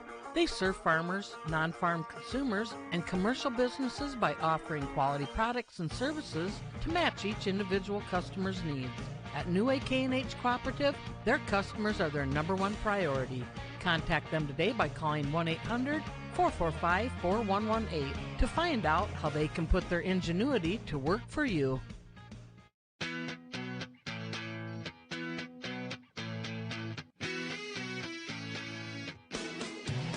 Bishop Garrigan 46, West Hancock 46, in one of the most intense editions of this rivalry that we've seen in a very long time. Tyler Lance, Beanie Bodie here on KLGA and on the Algona Radio YouTube page. Beanie, this environment is insane. This is a fun crowd. West Hancock had as big a crowd as Garrigan here tonight. Who would have thought Mallory Lear is the leading scorer with 18 points on the floor, outscoring both Crooks and Joyce. Does not happen very often. Crooks diving inside, bumping. West Hancock avoids the foul. But Crooks gets it back and shoots the reverse layup to make it 48-46. Crooks just getting hammered in there, doesn't care, just keeps battling, finally gets that ball through the hoop. Absorbing the contact as Aitchison takes a long jumper from just inside the three-point line. That wasn't what West Hancock wanted. And now a foul going to be called here against Kennedy Kelly. That'll be her third of the night. And this is what I thought. Bishop Garrigan with 4 fouls, West Hancock with 3 fouls. Both teams have fouls to give, and I think they're going to do so here in this next minute or so. And we're going to see a lot of calls by the officials. 2:44 to go. Joyce slowly walks it into the front court. To the right to Capacious. Capacious, Montag, Grand Jeanette, Crooks, and Joyce on the floor right now for Bishop Garrigan. Crooks catches just outside the lane, whips it near side Joyce, tries to penetrate, feeds Crooks with the high pass, and Crooks is going to get hacked. They got it in between the double team that time, and Audie Crooks will shoot 2 very important free throws here after the foul from Aitchison. That was a good set play by Garrigan to get their 2 stars playing some 2-on-2 over on the left-hand side of the floor. Audie Crooks reminded Emma Grand Jeanette, move to the right side of the floor. That left her and Molly all alone on the left-hand side to work some magic and get Audie to the line, give them a 3-point lead. In this 2.5 minute left in this super exciting game here in the Bishop Garrigan Gymnasium. Crooks buries both foul shots. It's 50-46. 2-possession game as Coach Schwab will take a full timeout, and we'll take it right with him. Bishop Garrigan 50, West Hancock 46. Sports Club members bringing you this game on Hometown and Home Country Radio. Kasuth Regional Health Center. Make KRHC your home for healthcare. North Iowa Appliance, Highway 18 East Algona, where they sell the best and service the rest. Tom Eischen Sales, your store in the country on Highway 18 West, Algona. Greg Penning and Company, LLC, your tax service professionals in Algona and Bancroft, where everyone counts. Yemlin Builders and Quality Apartments for Rent. Beauty and craftsmanship that will never go out of style. Albert Electric. Flip the switch to Albert Electric. Call Neil at 320-0305. Iowa Lakes Community College. Your community, your college. Feed Mill Coffee Company in downtown Algona, where community connects. All sponsors of this broadcast.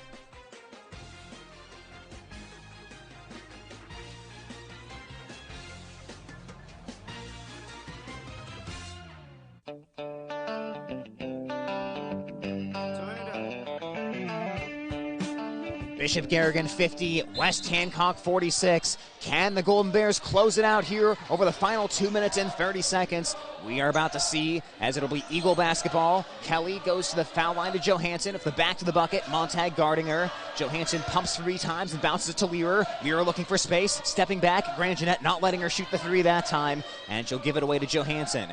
Now back to the far side of the court to Gopel.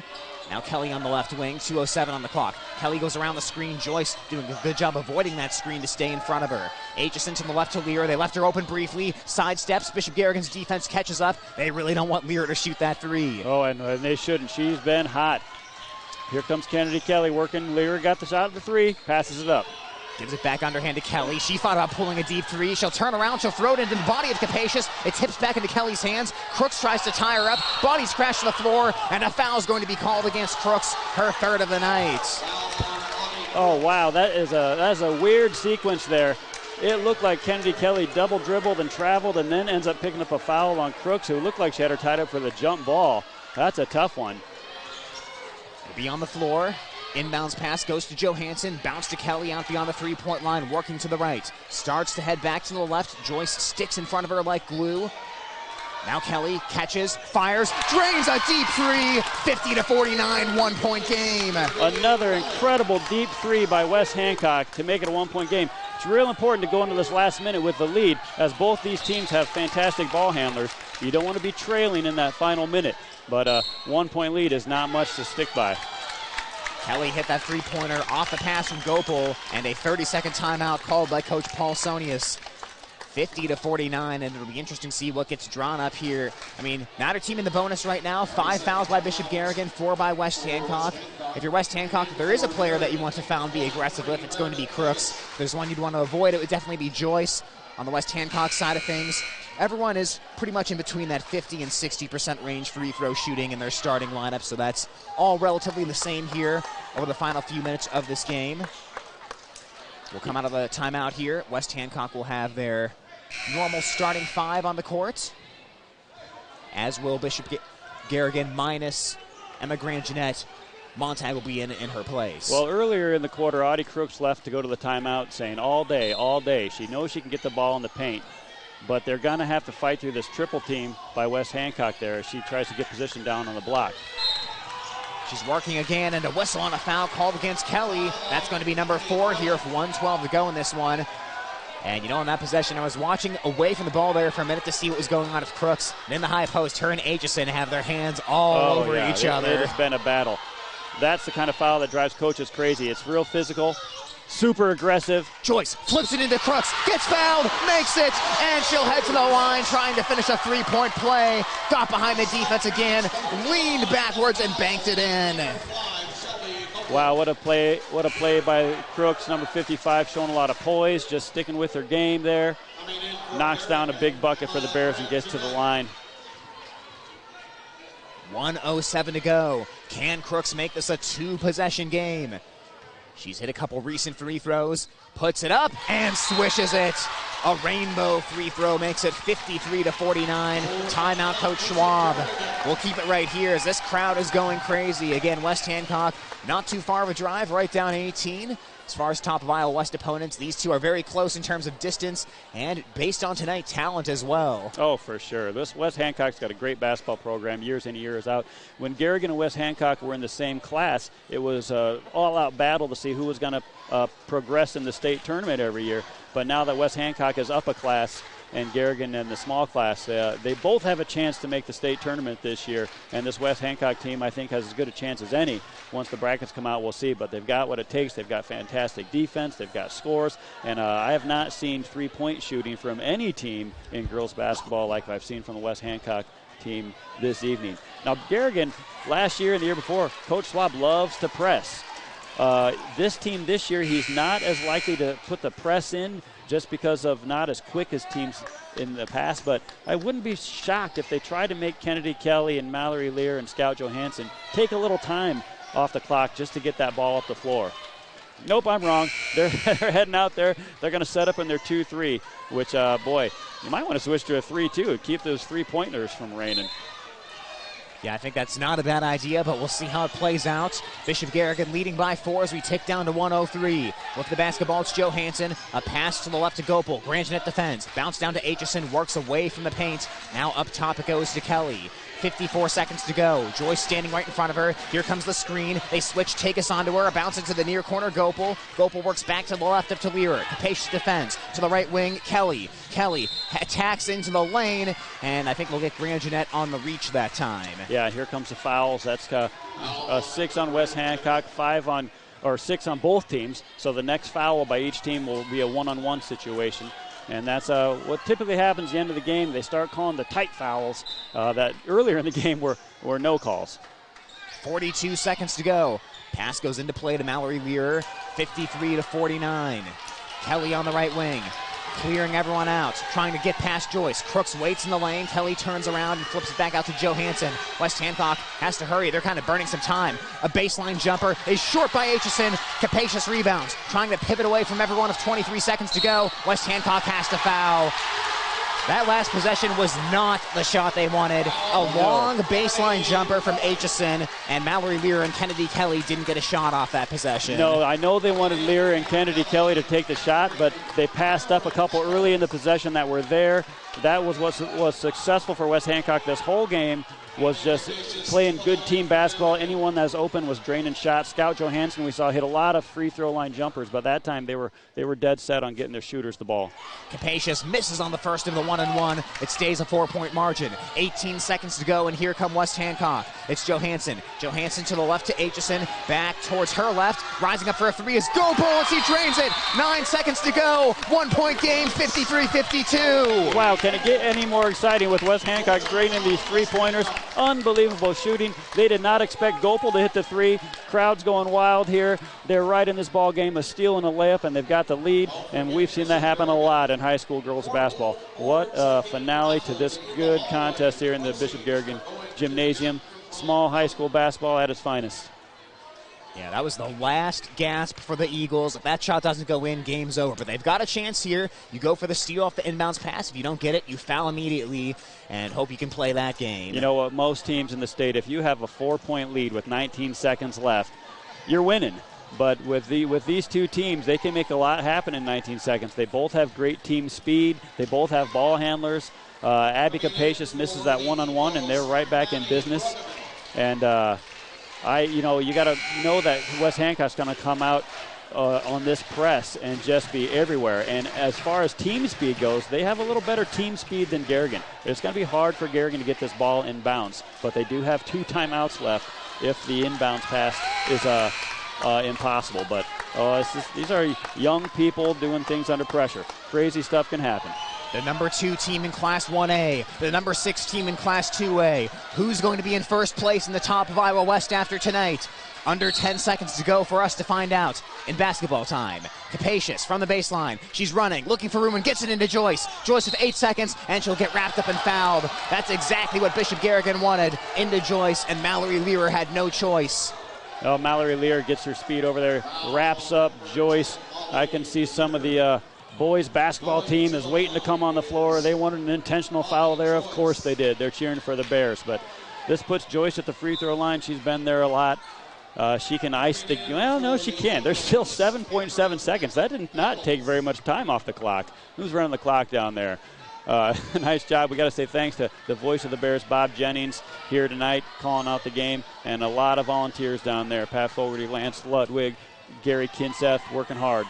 Joyce on the first of the one-on-one, missed it! West Hancock rebounds, 6 seconds to go, and the Eagles can win it here. Johansson, a bounce pass to Lear of 2 seconds, center of the court, 1 second to go, they ran out of time, they did not keep track of the clock, Lear didn't shoot it, and they ran out of time! What a finale.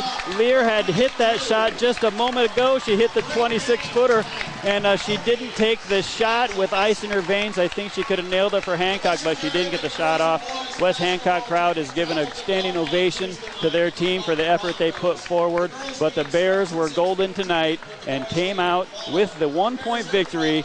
A great week for the Bears. 2 tough contests to sharpen their iron a little bit better.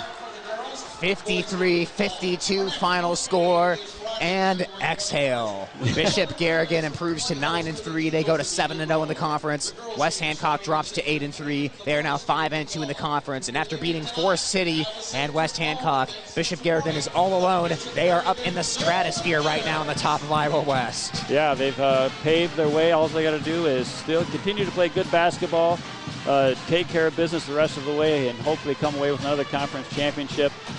Both teams fist bumping the officials on their way out off the floor. That's a nice gesture of sportsmanship. I wouldn't want to be an official these days. Those guys doing their best out there. Tough to call these intense games. But that is what's fun about high school sports. It's the best entertainment on television, whether it's us on YouTube, here at KLGA, KLGZ, watching at home. We thank you for watching. Or if you're watching sports in someone's garage, it's always better than what else is on TV. But, yeah, we'll reset, get focused for another contest. Boys now get to take the floor, in which should also be a very well-contested contest, so stick around. No doubt about it. 53-52 final score as Bishop Garrigan picks up the win. We'll step aside here for a few minutes, and we'll get you ready for the boys' game and maybe recap the girls' game a little more coming up again in a few minutes right here on Hometown Radio, KLGA, and the Algona Radio YouTube live stream. More Sports Club members making these broadcasts possible on Hometown and Home Country Radio. Catholic Charities, offering professional counseling services to families and individuals of all faiths.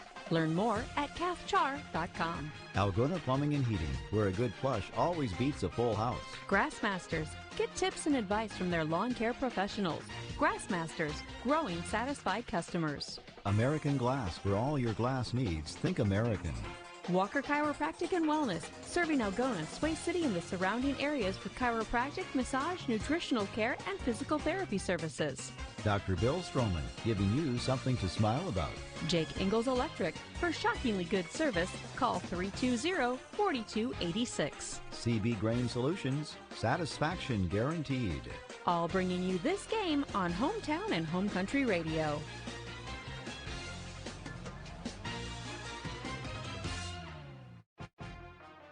Sports Club members bringing you this game on Hometown and Home Country Radio. Kasuth Regional Health Center. Make KRHC your home for healthcare. North Iowa Appliance, Highway 18 East Algona, where they sell the best and service the rest.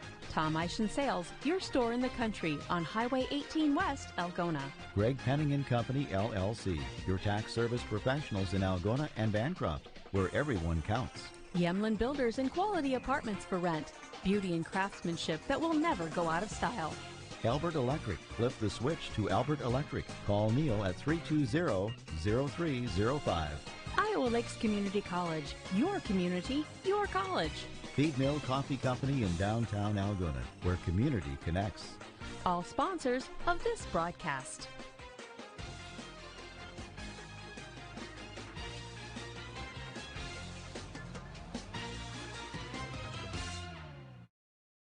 More Sports Club members bringing you this game on Hometown and Home Country Radio. Rental Zone, Highway 18 East in Algona. The tool and equipment rental specialist. Phone 395-RENT. Dance Connection and Tumbling by Michelle. Passionate about teaching, creative about dance. Visit their studio at 1400 East Commercial in Algona or danceconnectionbymichelle.com. Daylight Donuts, open early, serving yummy donuts, rolls, and great coffee. Located at 502 South Phillip Street. Signworks for all your signage needs, as well as printed shirts, caps, and jackets. Stop in or call 295-9544. Farm and Home Services. Check their mini listings at farmhomeservices.com. Pizza Ranch. Eat in or delivery. Catering also available. TAFE Wellness Center, Dr. Shane TAFE, keeping athletes in the game with chiropractic care. Located at 105 South Phillip Street in Algona. All sponsors of this broadcast. For over 40 years, Northwest Iowa bone, joint, and sports surgeons have maintained one mission: to provide excellence in orthopedic care. Their team of 9 physicians offers specialized care in everything from arthroscopic same-day surgery to joint replacement, as well as hand and foot surgery, and have an orthopedic surgeon on call 24/7. Healthcare isn't about appointments, it's about taking care of people, and that's their specialty. Visit Northwest Iowa Bone, Joint, and Sports Surgeons on the web at nwiabone.com.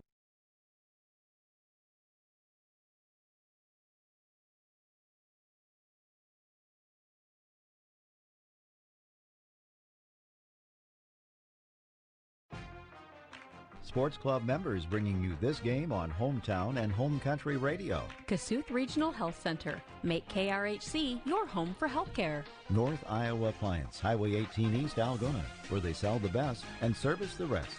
Tom Eischen Sales, your store in the country on Highway 18 West, Algona. Greg Penning and Company, LLC, your tax service professionals in Algona and Bancroft, where everyone counts. Yemlin Builders and Quality Apartments for Rent. Beauty and craftsmanship that will never go out of style. Albert Electric. Flip the switch to Albert Electric. Call Neil at 320-0305. Iowa Lakes Community College. Your community, your college. Feed Mill Coffee Company in downtown Algona, where community connects. All sponsors of this broadcast.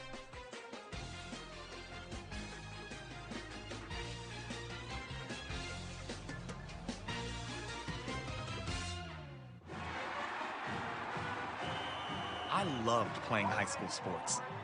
I loved the competition, the camaraderie, the bands, the crowds, all the pageantry, and I wanted to keep playing. But I graduated. No colleges called, and neither did the pros. So, to stay close to the game I loved, I decided to become a high school official. You know, a referee. When I played high school sports, I learned the importance of integrity, good sportsmanship, and respect for the rules. Now, as a high school official, I get to help model these same values to others. Maybe the colleges and the pros didn't call, but the kids in Iowa did. And now, I'm enjoying the competition, the camaraderie, the bands, the crowds, and all the pageantry of high school sports all over again. Interested in becoming a licensed high school official? Go to highschoolofficials.com to learn more and begin the application process.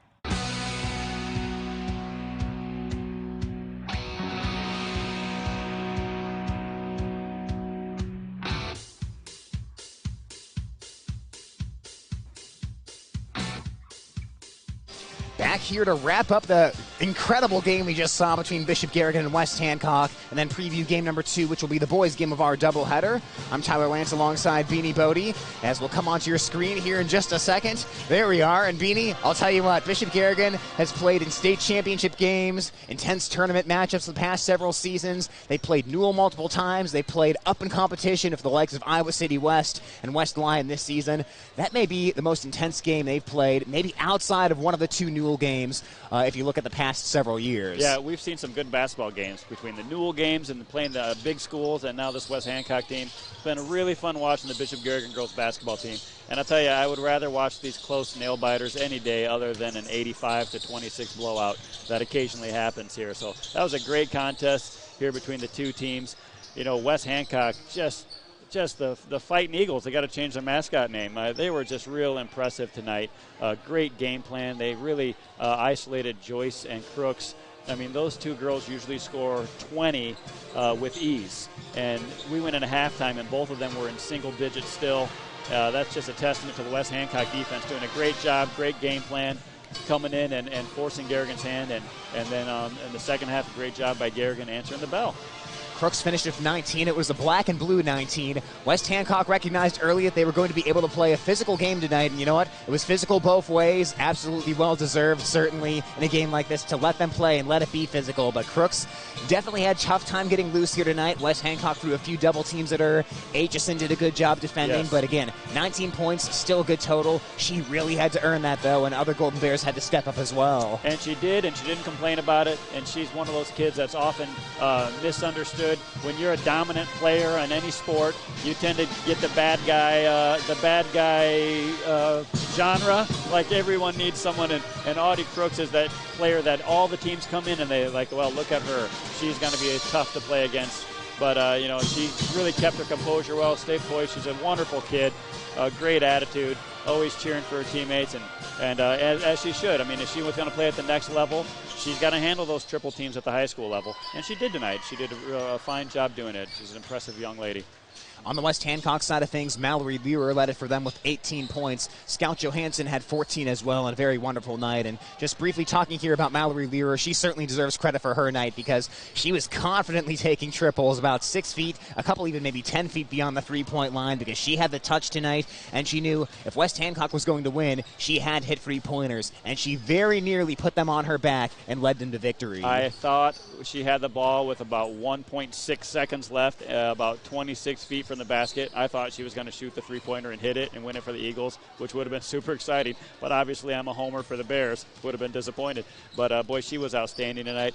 Her older sister was a fantastic basketball player. I can only imagine if they play some driveway one-on-one, what a battle it is now that Mallory is older and her older sister, I'm sure, is off. She's a fantastic cross-country runner. I think she's probably running somewhere.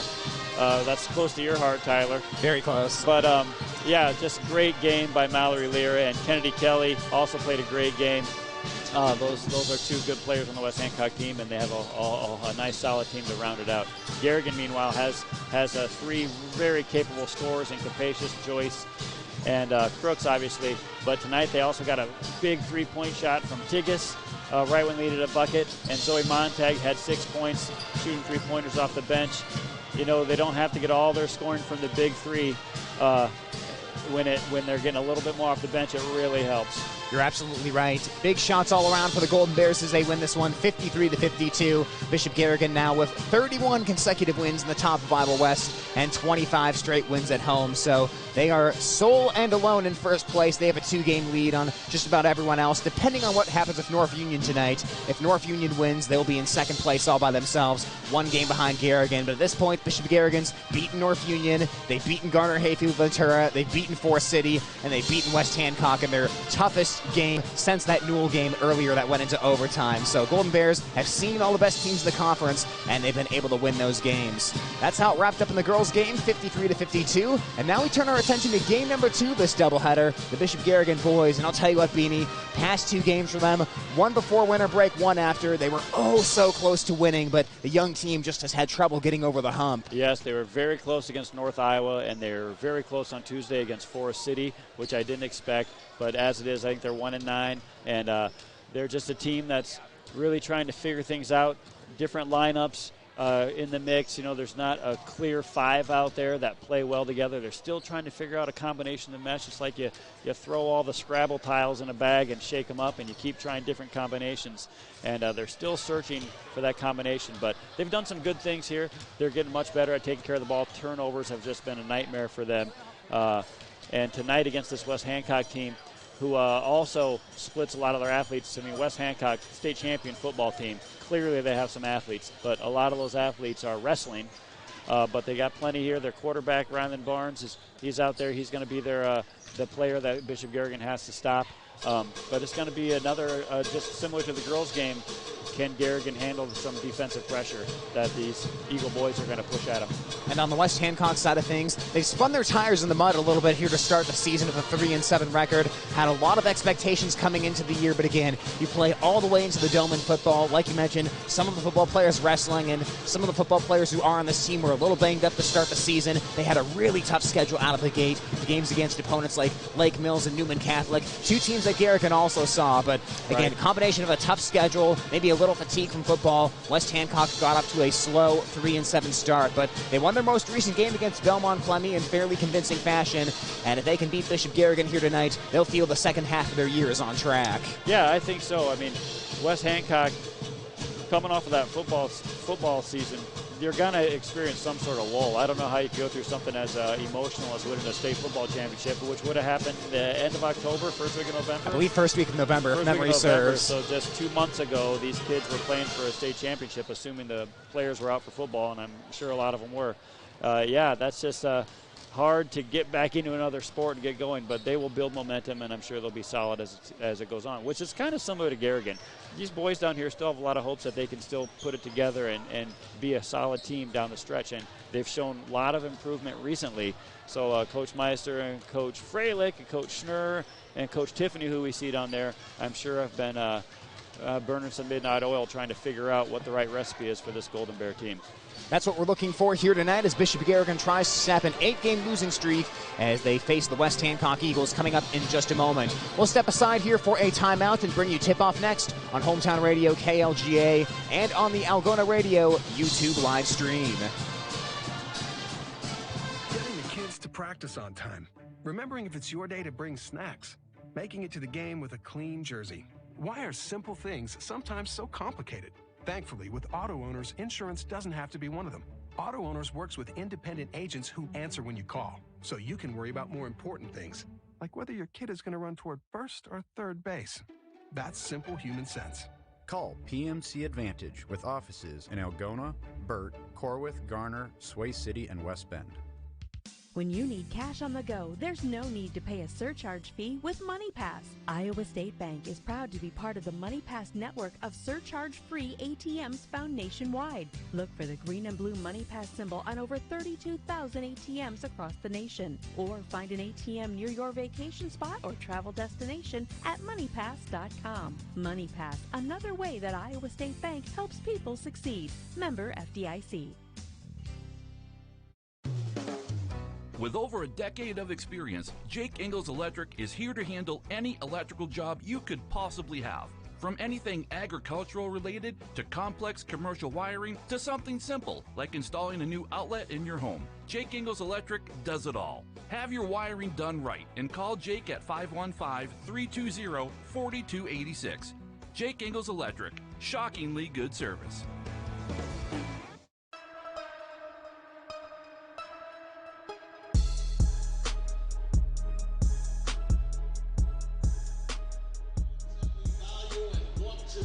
Tyler Lance, Beanie Bodie with you on Hometown Radio KLGA and on our Algona Radio YouTube live stream, which is brought to you by our great sponsors helping make this all possible. And they include Chemna Auto, where it's not just about the car, it's about the care. Algona State Farm Insurance Agent Billy Offerman.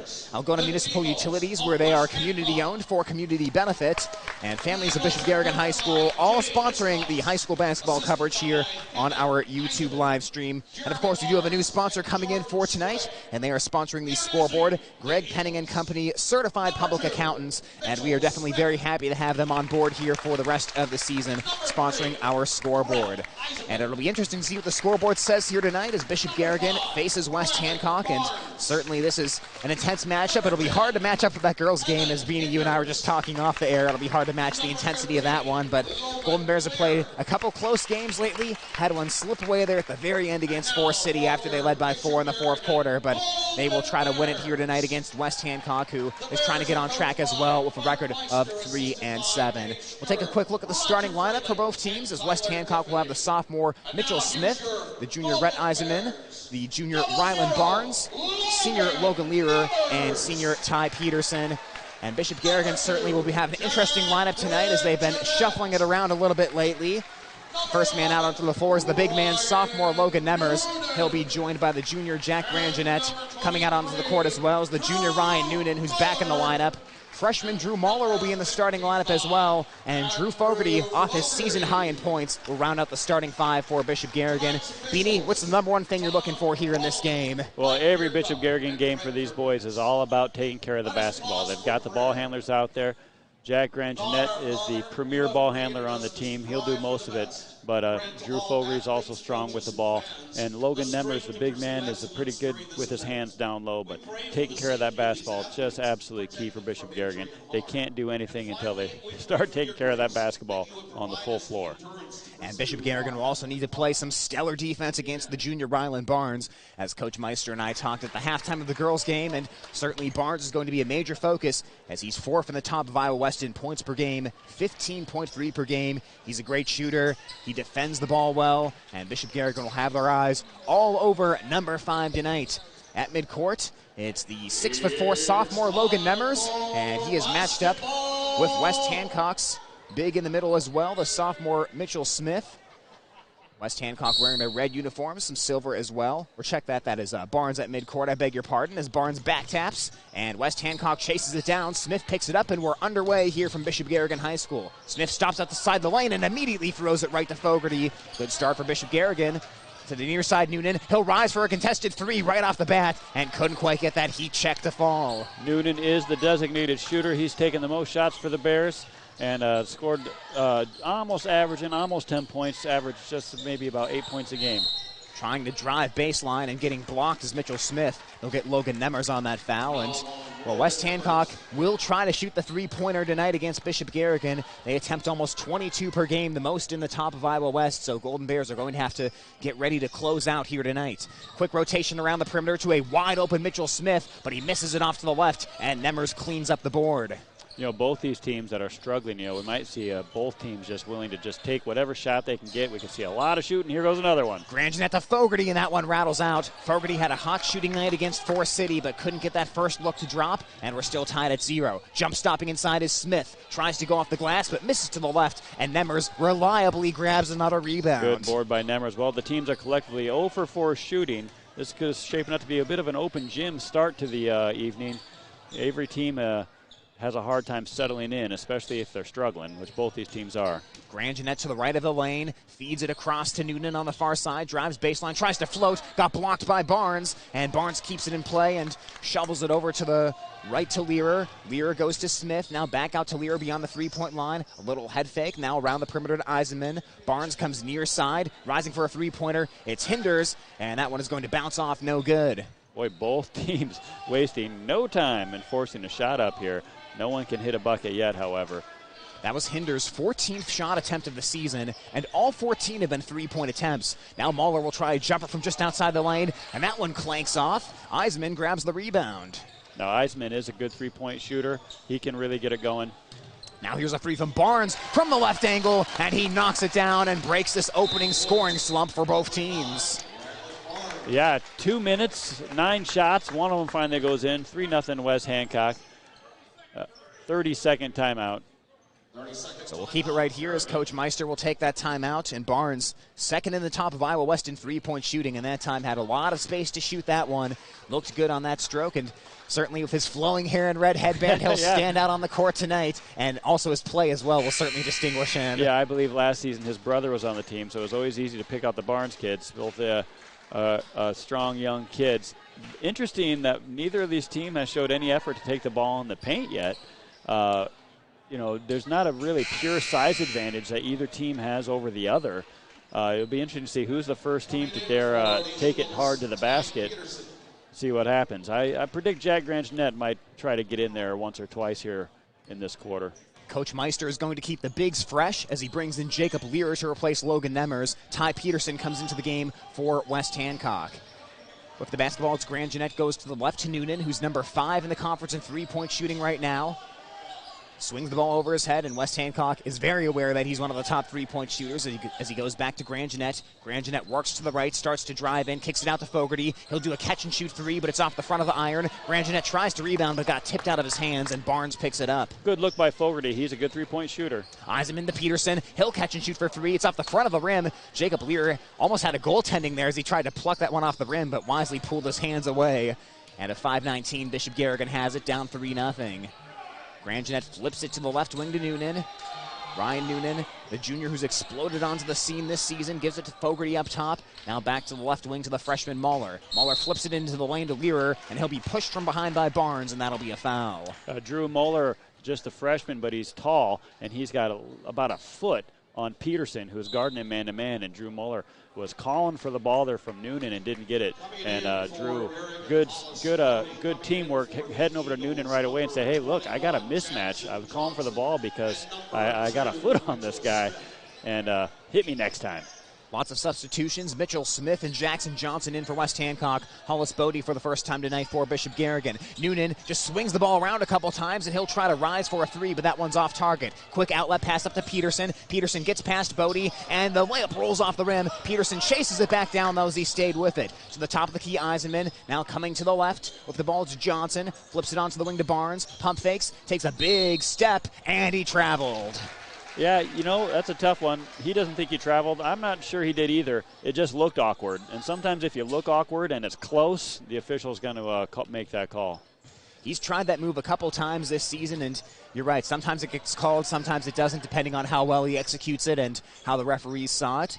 As it's 4:34 on the clock, Noonan back to the top of the key. Grand Jeanette flips it right to Bodie. Now down inside the Lear. Oh, a nice job shielding off Smith, and he lays it in for Bishop Garrigan's first field goal. Nice job by the big man. His shooting percentage hasn't been what he's accustomed to. He starts off 1 for 1 tonight. Johnson rises for a corner triple, but that one is off the mark, and Grand Jeanette rebounds on the weak side. Out to Noonan, now back up top, Grand Jeanette. Grand Jeanette tries to penetrate, a kick out to Mahler, eyed the bucket, now he'll drive in, he'll shoot a nice-looking floater off the left foot and drops it through to give Bishop Garrigan their first lead. Ooh, pretty shot by Muller, a little running J. Now into the lane comes Mitchell Smith, and another travel is going to be called against the Eagles. Yeah, that's a tricky one. A lot of kids think they do a jump stop, but they don't. They have a little pitter-patter. But that was a close one. That's 2 travel calls that are tough that haven't gone West Hancock's way, and the coach is wanting an explanation here. How are we getting these travel calls? We've seen that a lot of times. And give chance Garrigan to set up for this press. Got to have your press breaker ready because West Hancock's got some athletic kids out there. They're going to make it tough to get the ball up the floor, and Garrigan has struggled in that regard. Grand Jeanette bounces it to Lear. He'll flip it ahead to Bodie, and they do break the press. Bodie goes past Barnes, and Barnes catches up and rejects it from behind. Nice recovery there from the junior. Now West Hancock with some pace. A flip to the right to Smith, now back around to Eisenman. He'll rise for a contested 3 over Noonan. Misses it left. Lear had his pocket picked, though, by Johnson. Dumps it over to Peterson. Peterson tries a 3. Peterson's a little short, and Lear rebounds and secures it this time. A little short on the basket, but also short in stature there. He's the smallest guy on the floor, but he's working hard. Peterson listed at 5'9" as Mahler's in the far corner. 3:23 on the clock. Mahler tried to head into the lane, but he got picked. And here comes Barnes. Barnes up the court, trying to sidestep Bodie. Bodie stays in front. Shot rolls off the rim. Nice defense there, and the score stays 4-3. With Bodie and Barnes exchanging great defensive plays. Barnes had a beautiful block on Bodie a second ago, and Bodie gets the best of him there. Noonan will try to penetrate. A little dump off inside of Jacob Lear, and he drops in the layup to make it 6-3. Now that's some good ball movement by the Bears. Bishop Garrigan doubling up West Hancock right now. Into the near corner. It's Eisenman, goes back around to Smith. Now back to Eisenman, near corner to Barnes. Bodie stays very close in his airspace. Cross the court to Johnson, penetrates into the lane, and Grand Jeanette picks it up. He'll try to go all the way, checks the rear view mirror, lays it up and scores it to make it 8-3. And a timeout called by Coach Jay Hiscox for West Hancock, with his team giving up an 8-0 run. It is a 30-second timeout, so we'll keep it right here. And I'll tell you what, Beanie, against Forest City and so far here tonight, the press break has improved for Bishop Garrigan, and right now they're looking a little bit more comfortable offensively, at least at the start of games. Yeah, I think you get pressed enough and have enough trouble against it. Eventually, you got to say enough is enough, and we're going to, take better care of the ball, and they're doing so far tonight. But this looks like it's going to shape up to be a game of runs. Both teams are not afraid to push the tempo, and Garrigan has made a nice little run here, down 3-0. They've gone on an 8-0 run. I'm sure we'll see West Hancock go on a couple runs of their own. So this is shaping up to be like who is going to play, make the smartest plays down the stretch when they get forced to play some half-court offense. 2:34 on the clock coming out of the timeout. 8-3 is the Bishop Garrigan lead. West Hancock this season, despite having a 3-1 record, they're almost even in their point differential. They're scoring 49 points a game. They're giving up 51.1. That minus 2.1 differential is 5th in the conference. As it's the Eagles with the basketball. Hinders to the right. They go around the perimeter and get it into Barnes' hands. Barnes into the lane. He got stripped. Noonan picks up the basketball and goes the other way for the Golden Bears. Now Grand Jeanette, 2:16 on the clock. Far corner to Noonan, drives baseline, gets cut off. Out to the top of the key, Bodie, back to the left to a wide open Drew Fogarty, who swishes the 3, and it's 11-3 Bishop Garrigan. Nice shot by Fogarty. He's a great shooter as a set shooter. We saw that a lot last year, leading scorer of the returners, because he got a lot of set threes last year. Now a near side triple is rattled in by Hinders, and that breaks up the 11-0 Bishop Garrigan run. Hinders is shooting almost 54% on threes this season, so it was only a matter of time before he got one to drop. And it's 1:41 on the clock, 11-6. Well, Garrigan put together 2 great offensive possessions where they're looking for the open guy. That time Bodie tries to find Lear inside, picks up a foul. And that ball movement is what hasn't been there for Garrigan. They've just had to create way too many shots off the dribble. Good to see them moving the ball around. Improvement shown. Eisenman comes back in for Peterson. Everyone rotating and staying fresh right now for the Eagles as Grand Jeanette will trigger from the baseline. Just to the far side, a bounce to Fogarty, gets to the bucket, and he gets fouled. Again, nicely designed inbounds play, and I'll tell you what, Bishop Garrigan, if they do anything right, it's design good-looking shots on inbounds. Now, they haven't always made those shots, but usually coming out of those inbounds play, they get a good look. Yeah, if you can design a good inbounds play, it's almost free points as long as you can execute it. That's the real trick, though, isn't it? It always looks great on paper. Being able to pull it off is different. Otherwise, every NFL football game would be relentless scoring. That's right, as Fogarty makes the first foul shot, Ian Connor into the ballgame for West Hancock, and the coaches draw it up, it looks great, and then all of a sudden, someone's 6 foot to the right of where they're supposed to be, and it's a turnover and an easy bucket for the opposing team. And the coaches always wonder why it didn't work. It always looks like it should have. A far corner triple, high arcing, bounces off the rim for Hinders, and Jacob Lear scoops in another board. Ooh, big rebound by Lear. Bodie to the near side, Noonan, he'll stop for a long two, his foot was on the line as he knocks it down, and it's 14-6. He is a rhythm shooter. He can shoot really well off the dribble. Bounce to the near side, Barnes spins. Again, Bodie sticks with him. He'll get it into the corner for a three-pointer by Connor. Left it well short. Lear gets it, scoops it up the court to Grand Jeanette. He's behind everyone, and he lays it in. Nice hustle by Grand Jeanette. Good pass by Lear. Oh, and now a careless turnover by West Hancock as Hinders in the backcourt miscommunicated with Logan Lear and threw it behind him. I didn't even see that, Tyler. There was no pressure down there, was there? There was none. Looking away. They're just an errant pass, huh?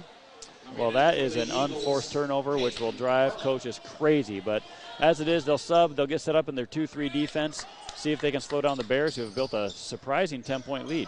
You will not get many turnovers against West Hancock, as now Grand Jeanette tried to pass out of the double team, but no one was home as he threw it into the bench. West Hancock, the second best team in the conference in terms of not turning the basketball over. Bishop Garrigan, dead last in that category so far this season. I'll make sure I'll keep the camera around here just in case they throw the ball away. There we go. 48 seconds on the clock. They got that cleaned up extremely quickly as Logan Lear will handle it coming into the front court. He'll stop at the circle and wait for someone to come get the basketball. Eisenman gives it back to Lear with 38 seconds. Lear will slowly head towards his left around the perimeter. Now he'll pass it back to the top of the key. Eisenman heads to the right of the lane, picks up his dribble, bounces it to Barnes. He has a good-looking three, but that one's a little bit off target. Lear soars in for the rebound. 20. Good-looking play by West Hancock there, getting the ball in the hands of Barnes. He's been stifled here. Bodie's playing good defense on him. They try to double-team Grand Jeanette again, and this time a foul will be called. And that'll go against Logan Lear, the fourth foul, that is, for West Hancock so far in this game. Yeah, calling it pretty tight this game. I think the officials probably went into their refreshment room between games and said, wow, that girls' game was intense and physical. Let's not let the boys' game be quite as physical as that girls' game turned out to be. They're calling it pretty tight thus far. 16-6, the Bishop Garrigan lead with 13 seconds. Grand Jeanette flips it left to Fogarty, narrowly avoids a backcourt violation as he spins on his foot and gets it back into play. Hoagland in the far corner sees the double team and bounces it out to Noonan with 3 seconds. Noonan doesn't see the clock, gets it to Fogarty though for a shot at the buzzer, and it's a little off to the right. But a good first quarter for Bishop Garrigan once again as they take a 16-6 lead going into the second, right here on Hometown Radio, KLGA. For Sports Club members, bringing you this game on Hometown and Home Country Radio. Rental Zone, Highway 18 East in Algona. The tool and equipment rental specialist. Phone 395-RENT. Dance Connection and Tumbling by Michelle. Passionate about teaching, creative about dance. Visit their studio at 1400 East Commercial in Algona or danceconnectionbymichelle.com. Daylight Donuts, open early, serving yummy donuts, rolls, and great coffee. Located at 502 South Phillips Street. Signworks for all your signage needs, as well as printed shirts, caps, and jackets. Stop in or call 295-9544. Farm and Home Services. Check their mini listings at farmhomeservices.com. Pizza Ranch. Eat in or delivery. Catering also available. TAFE Wellness Center. Dr. Shane TAFE. Keeping athletes in the game with chiropractic care. Located at 105 South Phillips Street in Algona. All sponsors of this broadcast.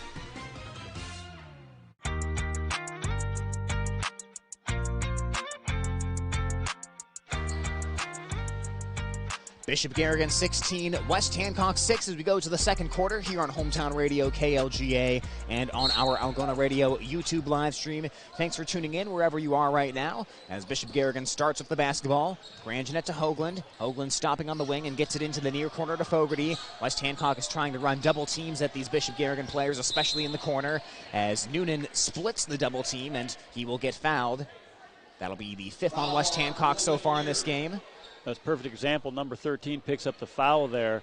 Not a lot of contact, but the officials calling it very close both ways here. Not going to let this one get too rough. Second one on Logan Lear. It's Nemers, Fogarty, Noonan, Hoagland, and Grand Jeanette for Bishop Garrigan as it goes into play to Hoagland. Now into the corner to Fogarty. Down onto the block, Nemers. Out to Noonan. Passes up the three. They closed quickly. The feed inside to the cutting Hoagland, and he got rejected by Barnes. Now up the court to Barnes. Here comes Barnes. He tried to dunk it. Ball got tipped at the last second, but he still laid it in to make it 16-8. Well, he just demonstrated he's the most athletic player on the floor. Wes Hancock's going to have to look to him throughout this game. You took the words right out of my mouth as Grand Jeanette has to use the between-the-legs dribble to keep the ball away from Hinders. Corner to Fogarty. Cross-court pass intercepted by Lear. And now a bump made by Bishop Garrigan's Ryan Noonan and called for a foul. Yep, keep calling it tight. Keep this under control. It's been a good game so far. Wes Hancock pushing up the defensive pressure, getting the Bears a little off kilter here. Again, we do apologize for our score bug as the quarter is stuck on the first quarter, but we know it is the second right now as a nice baseline cut by Mitchell Smith results in the made bucket. It's 16-10. Garrigan defense just totally lost track of Smith there. First 4 points of the quarter going to West Hancock. Mahler to Nemers, tries to fade away, misses everything. Ball gets right into the hands of Hoagland. He misses right at the rim. It's picked up by Mahler, turns around off the back of the iron, and West Hancock dodges multiple Bishop Garrigan chances. And now a foul as Hinders got his glasses swiped right off his face. Oh, there's a good rebound by Hinders. Logan Nemers went to challenge the rebound legally, and then Hinders turned his body, and Logan Nemers just couldn't let go fast enough and got picked up for the foul for having his arms draped all over Hinders, taking his glasses with his big arms. That will be foul number 3 against Bishop Garrigan in this half. 6:44 here in the second quarter, and a 16-10 lead by Bishop Garrigan over West Hancock. Lear lobbing it inside, caught by Barnes, trying to create space, banging against Nemers, and he's able to use his back to shield him off and to make that layup. Boy, just like that, Barnes is really getting tough in the lane. He kind of crabs his way in there and gets the ball, muscles up through defense, knocks it home. 16-12. A turnaround elbow jumper by Mahler rattles around and drops through, make it 18-12. Nice shot by Drew Mahler. Pretty jump shot by the freshman. West Hancock's been trying to penetrate a little bit more here in this quarter rather than the threes. As Barnes turns around, top of the key to Eisenman. He'll try to step back. Offensive foul. Yeah, Eisenman didn't do anything egregious there. It's just one of those rule book things. You can't extend that front forearm and push off the defender. He didn't do it severely, but the official was right there and got him. And he's got to make that call because that's what the rules say. So Eisenman frustrated with that call. 6:02 on the clock, and that's already foul number 6 against West Hancock. So Bishop Garrigan will try to get into the bonus, but it's a lob pass intercepted. Racing up the court is Smith, bumps into Grand Jeanette, offensive foul right back the other way. That's how you stay in a play. Throw the interception, but then get back on defense. Yeah, nice job by Grand Jeanette. Got there on defense. Smith is frustrated. He just kind of knew what was all happening. He's going to be one heck of a football player next year. But that play is not going to make it on the basketball floor. But Grand Jeanette, much smaller body. Once you start flying through the air, it's a lot easier for the official to make the call. And Grand Jeanette throws a bounce pass, but that trickles in between everyone, and it's picked up by Eisenman for the Eagles. To the foul line, Lear hands it back to Eisenman. He'll rise for a triple. It's a little bit long. Lear got boxed out, though, and West Hancock gets the offensive board. Oh, nice rebounding there by West Hancock. Lear thought he had it, but they just battled for the offensive board. Barnes flips it left to Caden Harley, who just checked in for the first time tonight. And now a traveling violation is going to be called against Hinders. Yeah, Hinders having a bad stretch here. Got his glasses knocked off a second ago. Now he gets called for a travel. And Wes Hancock is pressing right now. And sometimes when you're a struggling team and not used to pressing, sometimes it throws you off a little bit. Mahler catches and flips it to the left to Noonan. He'll head towards the far side of the court. Double team comes. Noonan waits for it. Fogarty tips the ball. Now a pass down inside, bulleted towards Mahler, but Lear jumps that one and knocked it out of bounds, making Bishop Garrigan avoid the easy bucket that time. Oh, a great recovery by Logan Lear. I thought it was going to be an easy bucket, but Lear shows great speed, hustling back to the defensive position. Let's see what Bishop Garrigan gets here coming on the inbounds play. Noonan into Bodie on the left wing. Now left to Noonan. A flip down onto the block to Lear. On the baseline, bounce back out to Noonan. Shows the basketball, flashes towards the lane. Now over to Bodie. Rotates the Fogarty. He'll rise for another triple. It bounces high off the backboard, goes above the backboard, but West Hancock will grab the rebound anyways. Good look for Garrigan shooter Fogarty. Good ball rotation. Into the far corner is Hinders. A bounce now to Barnes with 4:58 on the clock. He'll go to the left to Harley. Harley across the foul line, passes it right to Learer. Now back around to Eisenman. To the far side of the court again to Harley. Onto the wing to Eisenman. Eisenman starts to head in, sees Learer, and bounces it back out. Quick rotation around the perimeter. Learer for a near side triple, and he drains this one to make it 18-15. There, West Hancock now on the run. This press has really helped them gain momentum, get some points on the board. Now Fogarty with a little pace, dancing into the lane, flipping it out to Noonan. Noonan sidesteps a defender, steps in for a mid-range J. Offensive board, though, for Mahler on the weak side. Out to Bodie. Bodie stumbles a little bit, but keeps his feet. Flipping it left to Noonan. Noonan stopping, seeing the double team, and back to Bodie. Around to the top of the key, Mahler. His three-pointer is blocked, but that is going to be a foul. Good ball movement. Bodie is always looking to pass the ball to find the open shooter. That time it's Muller. Muller, good job by Muller to pull the trigger there, because I don't think they were going to get much else out of that possession. And fortunate, picks up the foul. Going to shoot 3 free throws, so get comfortable, Tyler. I think he's a pretty good free throw shooter. I'm going to say he's going to make 2 out of 3.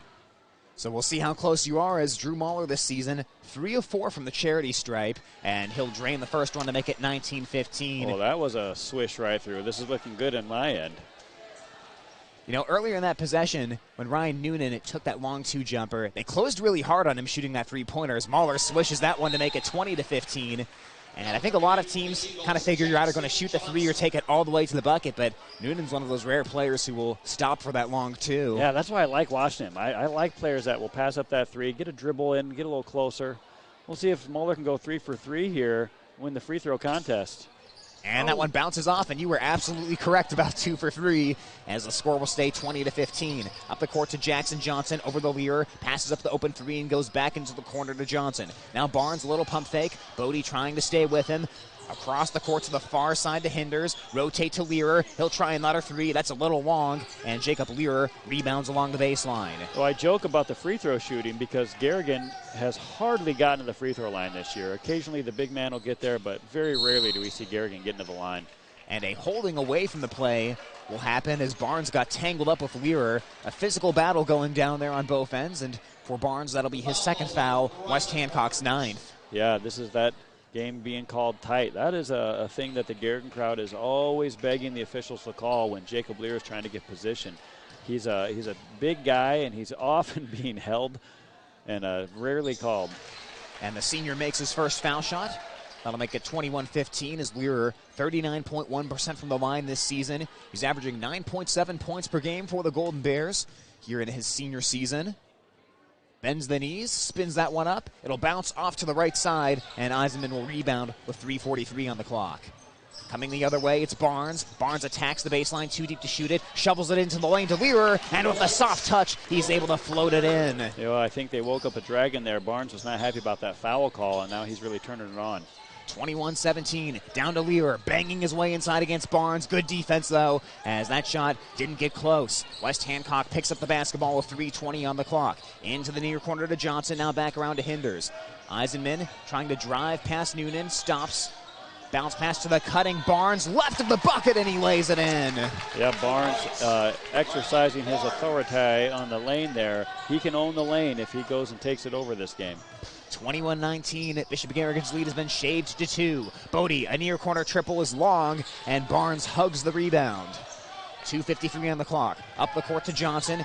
Mahler cuts off the baseline. Johnson tried to skip it into the lane, but Learer pursued the play and knocked it out of bounds. Well, Garrigan playing much better defense against this West Hancock team. They're moving their feet a lot better. They're getting their butts down. They're in position much better than usual. And I'll see if they can defend this and stop this inbounds play. Keep this game tight. We are into Eisenman with 2:48 on the clock. 2-point Bishop Garrigan lead. Now Barnes over to the left to Learer. Learer flashing across the foul line. Noonan poked it away into Bodie's hands. He'll go right back to Noonan, and there's a turnover for West Hancock. Up the court to Grandjeanette, and Eisenman tried to swipe it right back out of his hands, but Grandjeanette kept the dribble, flipping it near side Bodie. Bodie with some traffic into Mahler. He'll turn towards the bucket, trying to hook it up there, but left it well short, and Barnes rebounds. Up the court, Grandjeanette will knock it out of bounds along the far side of the court and avoid crashing into the bleachers. Muller was hesitant to shoot there, which is typical for a freshman, but he's in the lineup because they know he can score the ball. He should show no hesitance. We want you to score the ball, Drew. You just go for it. Eisenman with 2:15 on the clock. Across the foul line, a flip to the left to Barnes. Barnes, scoring-wise, has 9 points so far. A three-point attempt is on the way, but that one rattles off the rim. Offensive board, though, for Barnes. He is fouled, and he'll head to the line for 2 free throws. Yeah, an athletic young man there. Good job. He can really elevate. Best leaper on the floor right now by far. Wes Hancock really flying all over the floor on offense and defense now. It's looking like another open gym 2 minutes in front of us. And Barnes will go glass and bank that foul shot in to make it 21-20. And in addition to being a scorer, he's a good rebounder as well. 5th in the top of Iowa West in rebounding, just under 8 per game. West Hancock will bring Harley back in. Onto the bench, Hinders. Also Ty Peterson in as well. All 4 players besides Barnes back as he'll miss short on that free throw, and Lear will rebound. Now 2 minutes to go. Up the court to Bodie. Bounce to Grandjeanette up top just to the left of center. Looking to Bodie. Now onto the high post to Mahler. Mahler trying to turn 360 and gets it right to Noonan. Noonan to the elbow. Now back out top to Grandjeanette. To the right to Bodie. Down low in the paint to Lear. He is rejected by Barnes. Right back into Grandjeanette's hands though to Mahler. And Barnes rejects again. But this time he'll get called for a foul. And he cannot believe it. That's going to be his 3rd foul. That's going to send him to the bench for the rest of the half. Will be an opportunity for Garrigan to do some damage defensively, as Barnes has been their main offensive threat both in scoring and also drawing the defensive end to make the three-point shooters open. So Barnes will head to the bench. It appears Ian Connor is getting ready to check in, and they'll do that after Mahler will shoot free throws. Mahler 2 for 3 so far, as you predicted. As I predicted, well, just as I say, Bishop Garrigan never gets to the free throw line. They've got some free throws tonight. And that one bounces off for Mahler, no good. Yeah, this has been a couple-year trend for Bishop Garrigan where they're much closer to the bottom of the conference and then to the top in terms of free throws attempted per game. As Mahler bends the knees, he'll swish the second one and salvage a split here to make it 22-20 in favor of Bishop Garrigan. And West Hancock will want to use a timeout here and talk over the final part of this half. It's a full timeout, so we'll take a timeout as well. And correction, that was Bishop Garrigan taking the timeout. And we'll be back here in 60 seconds on Hometown Radio, KLGA. Sports Club members bringing you this game on Hometown and Home Country Radio. Kasuth Regional Health Center. Make KRHC your home for healthcare. North Iowa Appliance, Highway 18 East, Algona, where they sell the best and service the rest. Tom Eischen Sales, your store in the country on Highway 18 West, Algona. Greg Penning and Company, LLC, your tax service professionals in Algona and Bancroft, where everyone counts. Yemlin Builders and Quality Apartments for rent. Beauty and craftsmanship that will never go out of style. Albert Electric. Flip the switch to Albert Electric. Call Neil at 320-0305.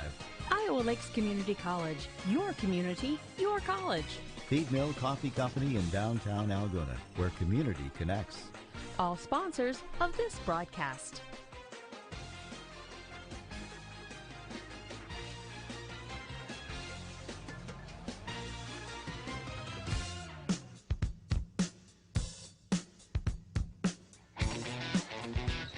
Back here at Bishop Garrigan High School, with 1:41 to go in the half, and the Golden Bears holding a slim 22-20 lead over West Hancock. Eagles with the basketball, a bounce down to Connor, tries to shoot it over Mahler, and Lear got that one from behind to knock it out of bounds with the block. You know, that was a timeout called by Coach Meister, but it really helped out Coach Hiscox for West Hancock figure out how they're going to play this last minute and a half without their team leader in Ryland Barnes. And then a miscue there on the inbounds pass as Eisenman threw it to open space, and that'll go out of bounds. He was expecting his man to go one way, and he went the other way. And there it is. You can see how without Barnes on the floor, he's the quarterback on the football team. He's clearly the glue that holds his team together, as well as their best player. So it's going to be very tough for the West Hancock Eagles with him on the bench. Bishop Garrigan trying to snap the 8-game losing streak after losing the last 2 by a combined 4 points. And Mahler with a nice move in the lane, turns towards the bucket and drops it through to make it 24-20. Well, that was what I was calling for. I knew Mahler could be the scorer here against this team. Mahler with a quiet 9 points as now it's another errant pass by West Hancock thrown into the Bishop Garrigan bench. So just like you said, without Barnes here, things are looking off offensively. Noonan a left angle triple, no. Grand Jeanette goes back up with it and puts it through to make it 26-20. Yeah, Garrigan needs to make a run here with Barnes on the bench. Jack Grand Jeanette getting an offensive rebound and put back is not what we're used to seeing, right, Tyler? Not at all, as Grand Jeanette very short on the roster, listed at 5'8". Lear pivots in the lane, kicks it out, driving his Harley, heads towards the baseline, and Grand Jeanette will get called for the foul with 49 seconds to go. Well, Grand Jeanette picks a foul up there, but that's only 5 on the Bishop Garrigan team. There's 10 fouls on the West Hancock Eagles, so West Hancock still has 2 fouls, so they get to shoot one-on-one. So I beg your pardon, they got Mahler on that one. I saw the 2, but I didn't see them put up the 3, so I thought that was Grand Jeanette. As now 47 seconds into the near corner to Learer.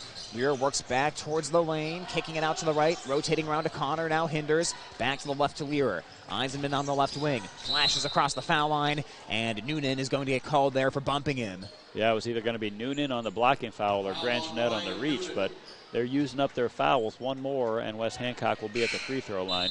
No reason to send them there when you have a 6-point lead.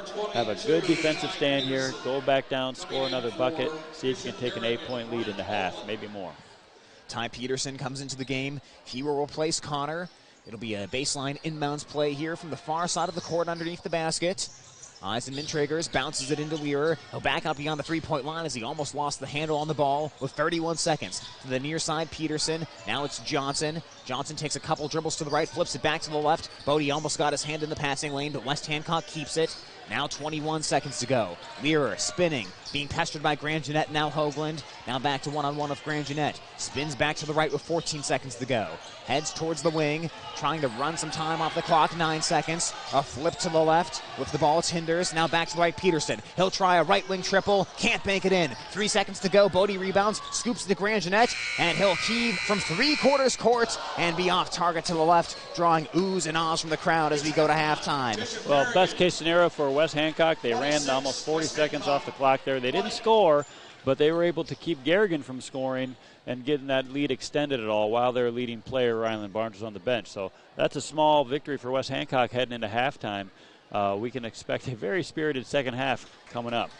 No doubt about it, as it's a 26-20 score in favor right now of Bishop Garrigan, and we'll see if they can close it out and end this 8-game losing streak. We'll take a timeout, and more halftime coverage is coming your way next here on Hometown Radio, KLGA. More Sports Club members bringing you this broadcast. Jensen Chiropractic, care for the whole family. Countryside Barbecue Sauce, 2 sauces for all seasons. Erpelding Excavating, let them take care of your grading, excavating, and drainage needs. Farm Bureau Financial Services, coverage and protection for what matters most. Visit with local agents David Beisch, Jason Brace, Daniel Folk, and Michael Todd. Sudol Tax and Accounting, full-service tax and accounting services from the professionals at Sudol Tax and Accounting. Call 395-1040. They see beyond the numbers. Holmes Animal Clinic, caring for your pets from their location at Highway 18 East. They now have an indoor unit to serve equine, cattle, sheep, and goats. Also on-site boarding for cats and dogs. Oakcrest Funeral Services, helping families celebrate a life lived. All members of the Sports Club bringing you this game on Hometown and Home Country Radio.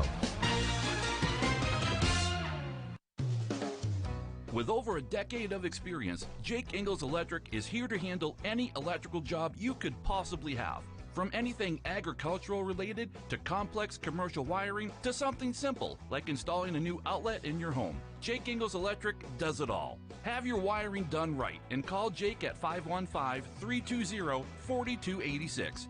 Jake Ingalls Electric, shockingly good service.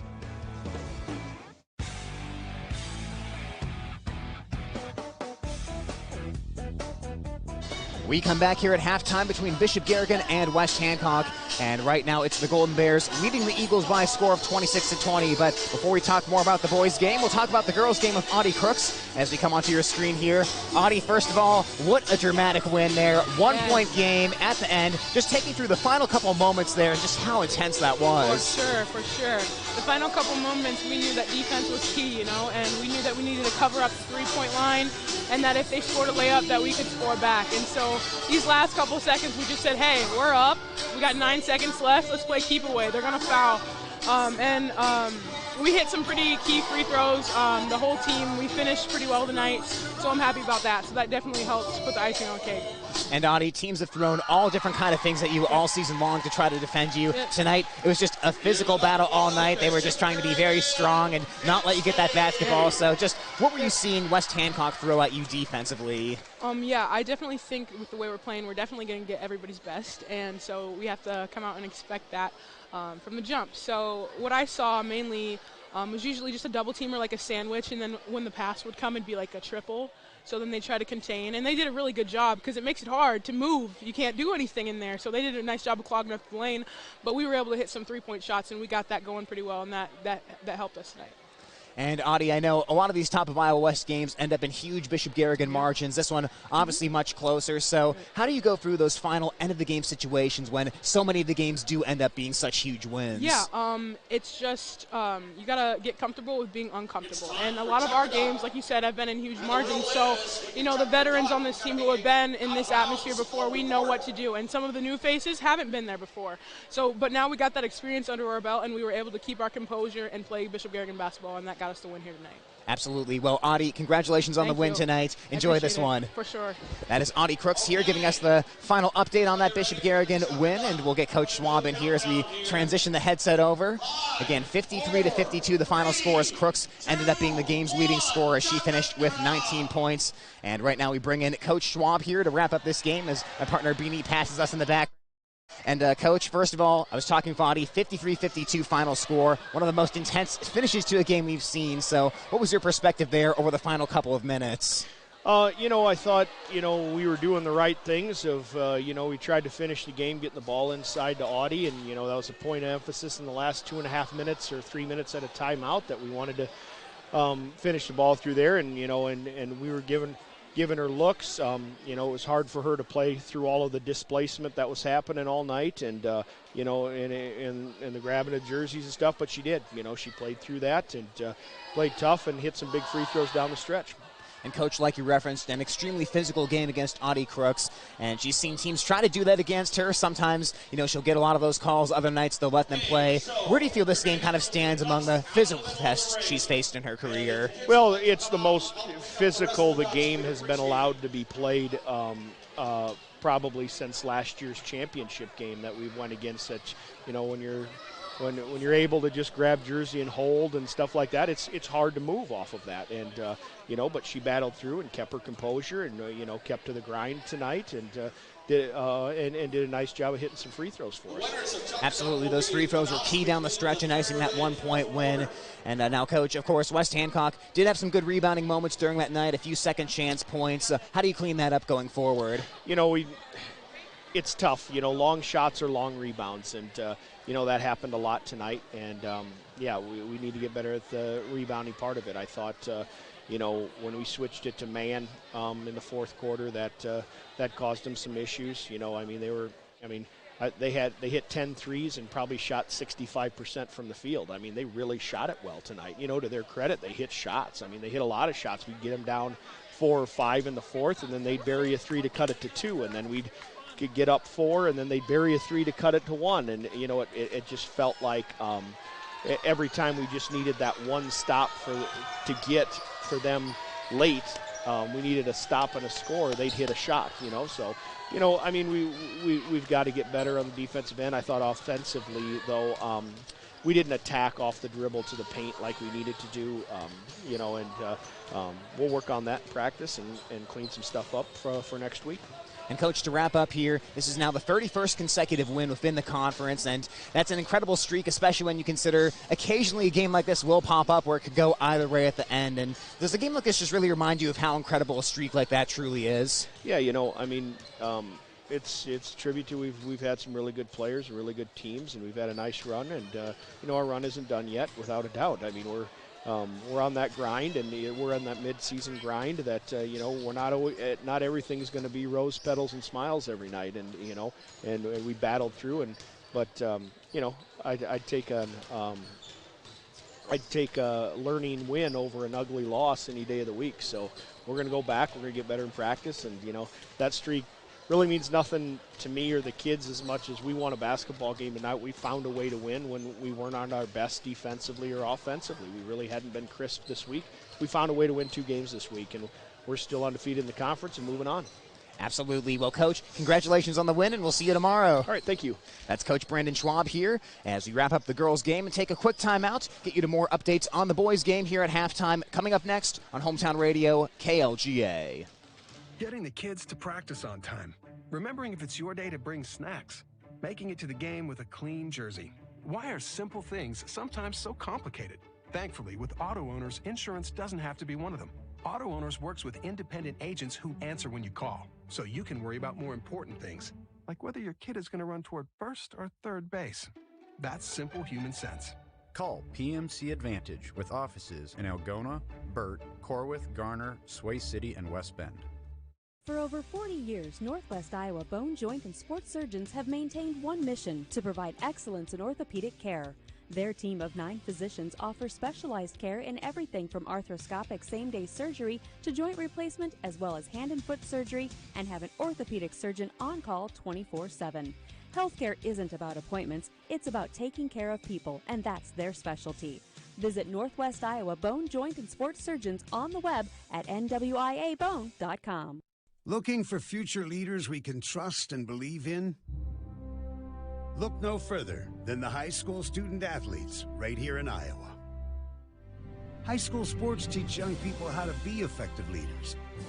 It begins by making their grades and being on time for practice. It includes learning to listen, following directions, accepting responsibility, being a good role model.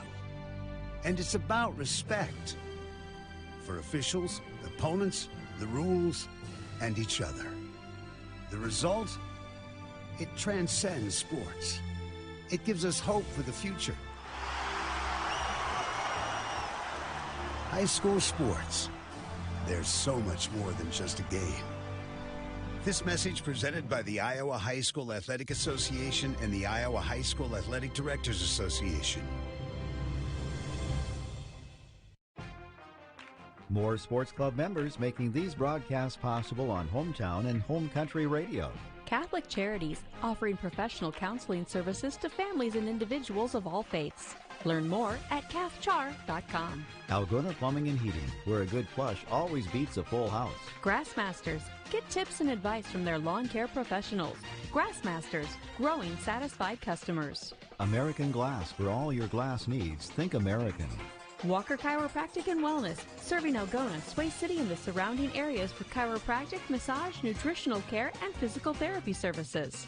Dr. Bill Stroman, giving you something to smile about. Jake Ingalls Electric, for shockingly good service, call 320-4286. CB Grain Solutions, satisfaction guaranteed. All bringing you this game on Hometown and Home Country Radio.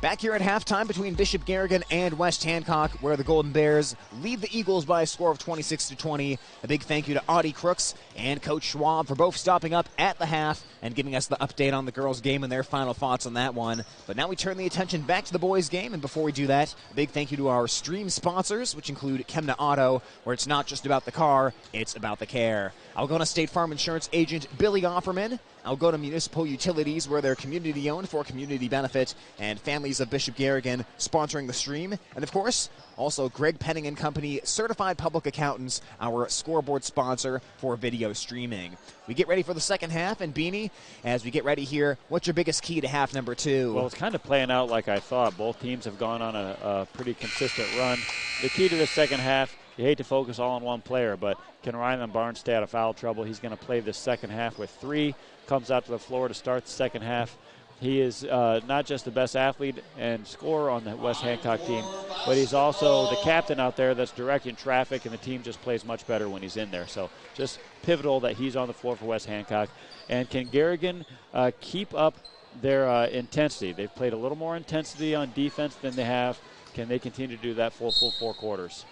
And can they continue to defend the three ball? They held Forest City to 3 of 24 on Tuesday, and so far West Hancock, who normally shoots at a 33% clip on threes, which is second best in the top of Iowa West, much lower here tonight as they've been held to 20 points. With the basketball, it's the Eagles heading from left to right. Learer out to Eisman. In front of the Garrigan student section, hands it back off to Learer. Comes near side to Mitchell Smith. He'll rise for a triple, and he's long on that one. Noonan almost lost the rebound, but he tracked it back down along the baseline. Well, off to a good start.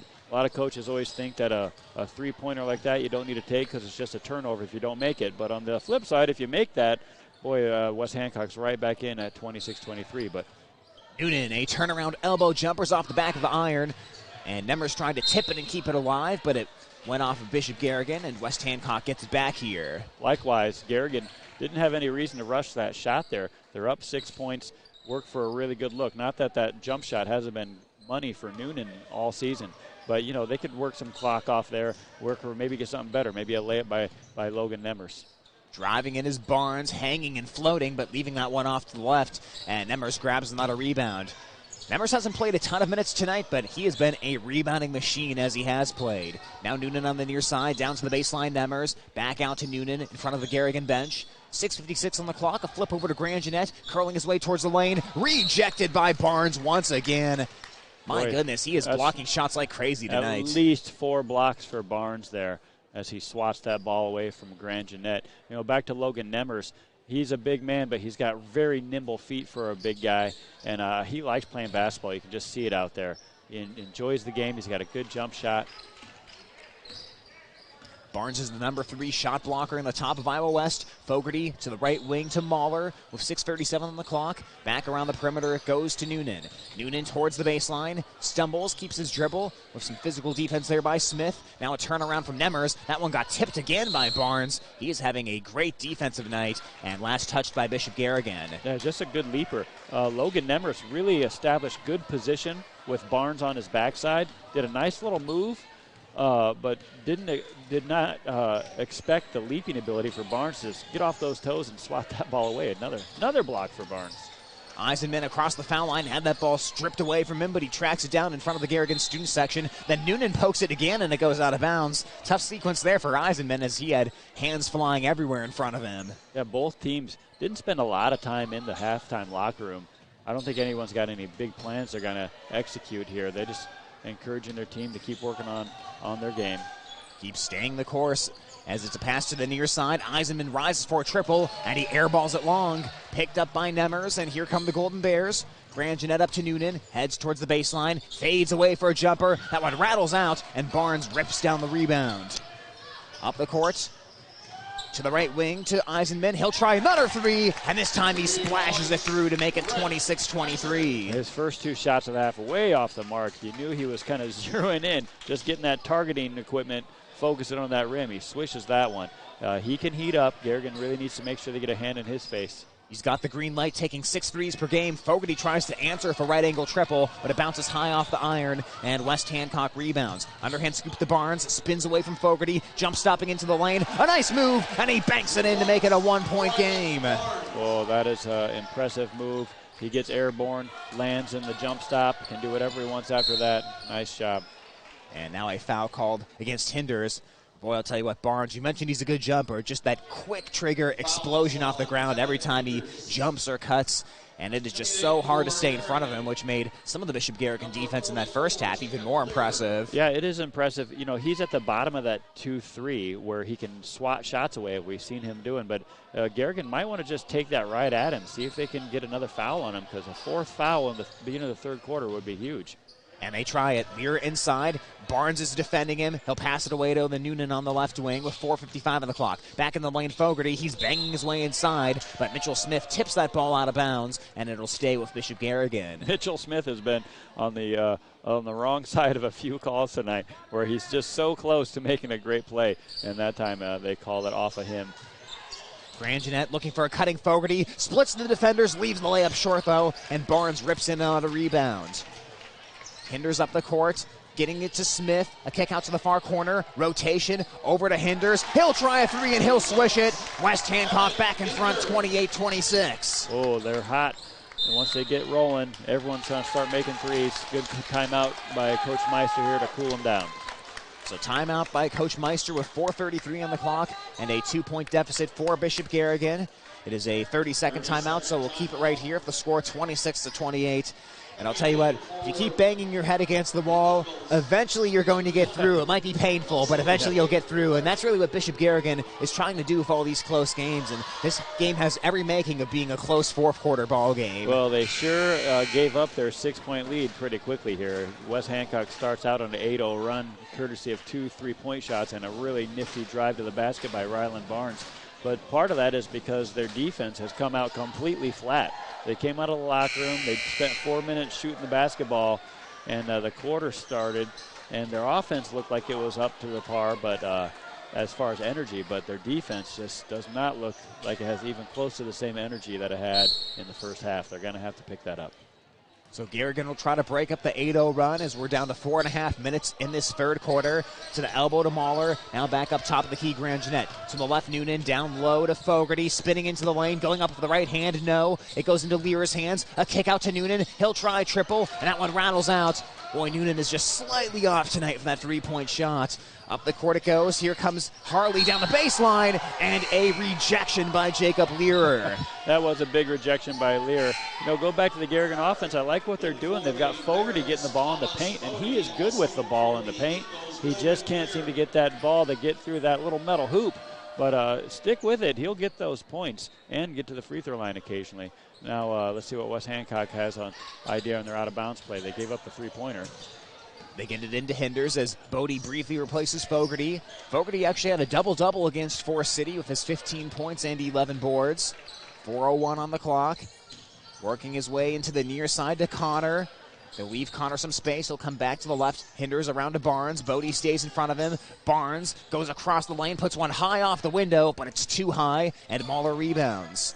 Grand Jeanette up the court to Hoagland. Or make that Noonan, rather. Out to Grand Jeanette, around the way it goes. Rising for a three-pointer is Mahler. It's off the back of the iron, and it is rebounded by West Hancock's Hinders. Up into the front court, and a foul by Grand Jeanette defending against Learer. That'll be the first of the half for Bishop Garrigan. Garrigan got another good look at the basket. That was a good-looking three-point shot there by Drew Muller. Rattled in around and out. But more impressive, Ryland Barnes came from deep in the lane and nearly blocked that shot. He's really going to make the most of the minutes while he's in here. I think it's just really crucial. Garrigan picks up a foul on this guy. Let's see if Bodie can draw a charge on Ryland Barnes here on one of these possessions.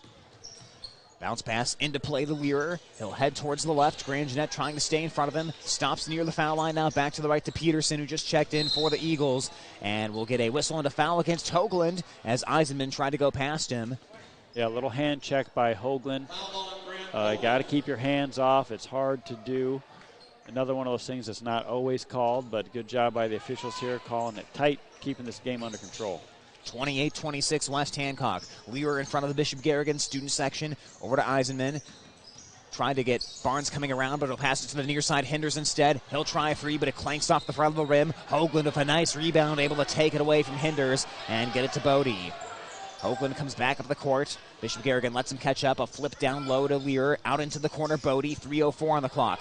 Bouncing it across court dangerously, and it goes into the hands of Hoagland, and Bishop Garrigan will catch a break as Hinders fouls after a near turnover. Boy, that was a major break. That ball was on the floor for like 3 seconds, and nobody grabbed it. Finally, Hoagland snares it and then picks up a foul on West Hancock. Two substitutions here for West Hancock. Smith back in, Connor in as well. Brief rest here for Barnes. You would imagine it would be brief anyways. And Hinders out as well. So Bishop Garrigan down by 2 with 3 minutes left. And we'll see what the score is when Barnes comes back into the game. Now Lear will have the ball poked away from him from behind. 2:52 on the clock. Here come the Eagles. Ball briefly went behind Eisenman, but he picks it back up. Into the near corner, Peterson. Hoagland stays on him. Offense got disjointed for West Hancock last time Barnes checked out. We'll see if that happens here. Rising for a three. Hitting it off the back of the iron, that was Eisenman. And another board for Bishop Garrigan. 2:33 on the clock. Grand Jeanette flips it to the foul line. Mahler turns around. Now Bodie tried to quickly pass it into Learer. He tried to go for the offhand, but left the layup short. Follows it short again. Tried to tip it to himself. It's loose in the lane. And finally Peterson grabs it for West Hancock. Oh, that ball just wouldn't go in the hoop for Jacob Lear. Got 2 good looks at the basket. And now Logan Learer drives in, and that layup is way strong. Mahler rebounds. Grand Jeanette runs. Grand Jeanette falls, and that'll be a foul against Eisenman, his second. Eisenman has his hands up saying, hey, that guy just fell down. And, that happens. We can see it again and see it in slow-mo and see what really happens. But when bodies hit the floor, officials tend to blow that whistle. And Eisenman picks up a blocking foul as Grand Jeanette goes sprawling.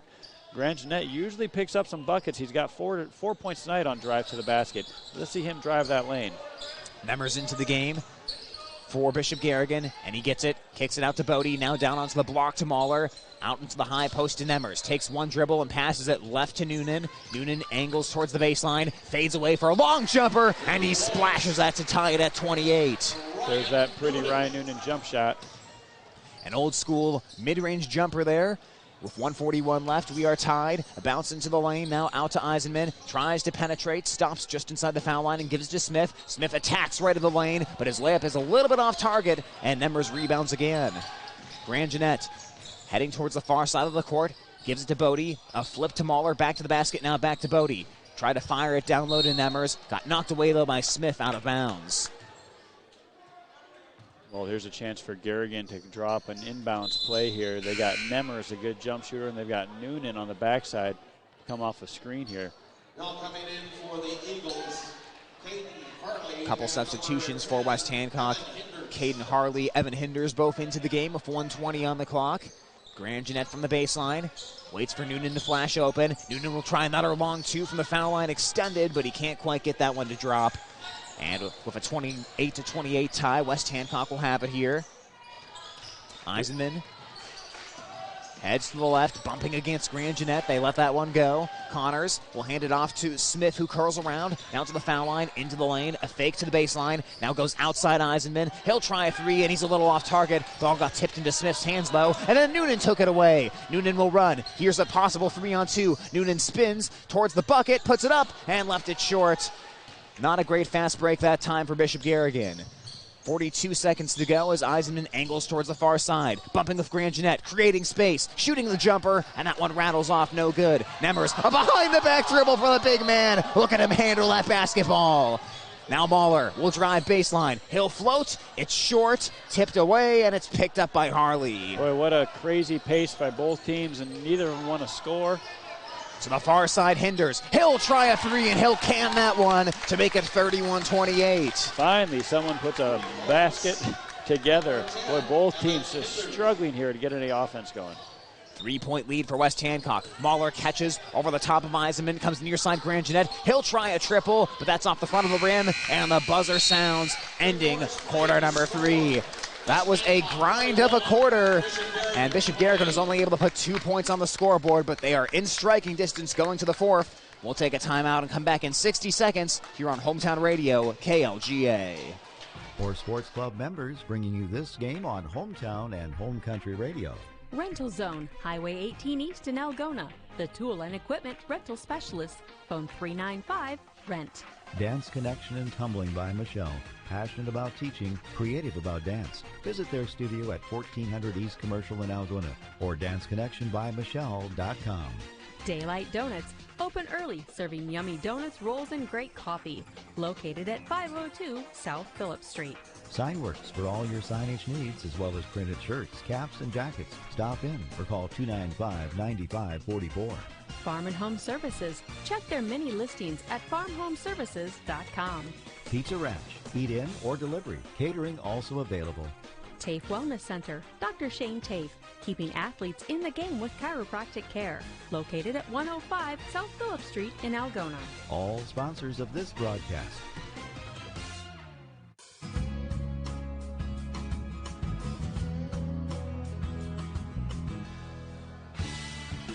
Fourth quarter time, and once again, it's a close game between Bishop Garrigan and West Hancock. What else is new as the Golden Bears trail at 31-28? In this gym last season, Bishop Garrigan beat West Hancock with a buzzer beater, and maybe this one comes down to the last shot as well as Grand Jeanette sidesteps into the lane, misses, though, from the paint, and West Hancock rebounds. Oh, I thought that was a good look. Grand Jeanette trying to force the issue of getting to the ball to the paint. Barnes is back in. West Hancock was +1 of him on the bench in that 2-minute stretch of time, and now draining a three-pointer from the left side is Logan Learer. Rose and fired that time, and he is now up to 8 points. Garrigan just struggling to score. That's why I feel any drive to the paint could be productive. Mauler will try a mid-range J. Ball got back-tapped, and Lear keeps it alive. Now he sprints to the bucket, lays it up, and he lays it in with Grangenet in pursuit. Stayed calm, and all of a sudden, West Hancock's up by 8 here. And for Bishop Garrigan's offense, that's tough. A feed inside to Nemmers. He got fouled as he couldn't quite finish, and he'll shoot 2. Yeah, just 2 points scored in the third quarter, so a lead like that is seemingly insurmountable by this offense, but it's possible. Now they're giving a foul to Ryland Barnes, and Coach Hiscock says there's no way that was on him, and Barnes says it wasn't either, but the officials are confident that it's sticking, and that's his 4th foul. Well, that could be a potentially huge storyline developing here as Nemmers misses on the first foul shot. And Barnes will check out here of 7:08 on the clock. Now, being in foul trouble only hurts you once the player goes to the bench. He could play with 4 fouls, but that is a huge risk, of course.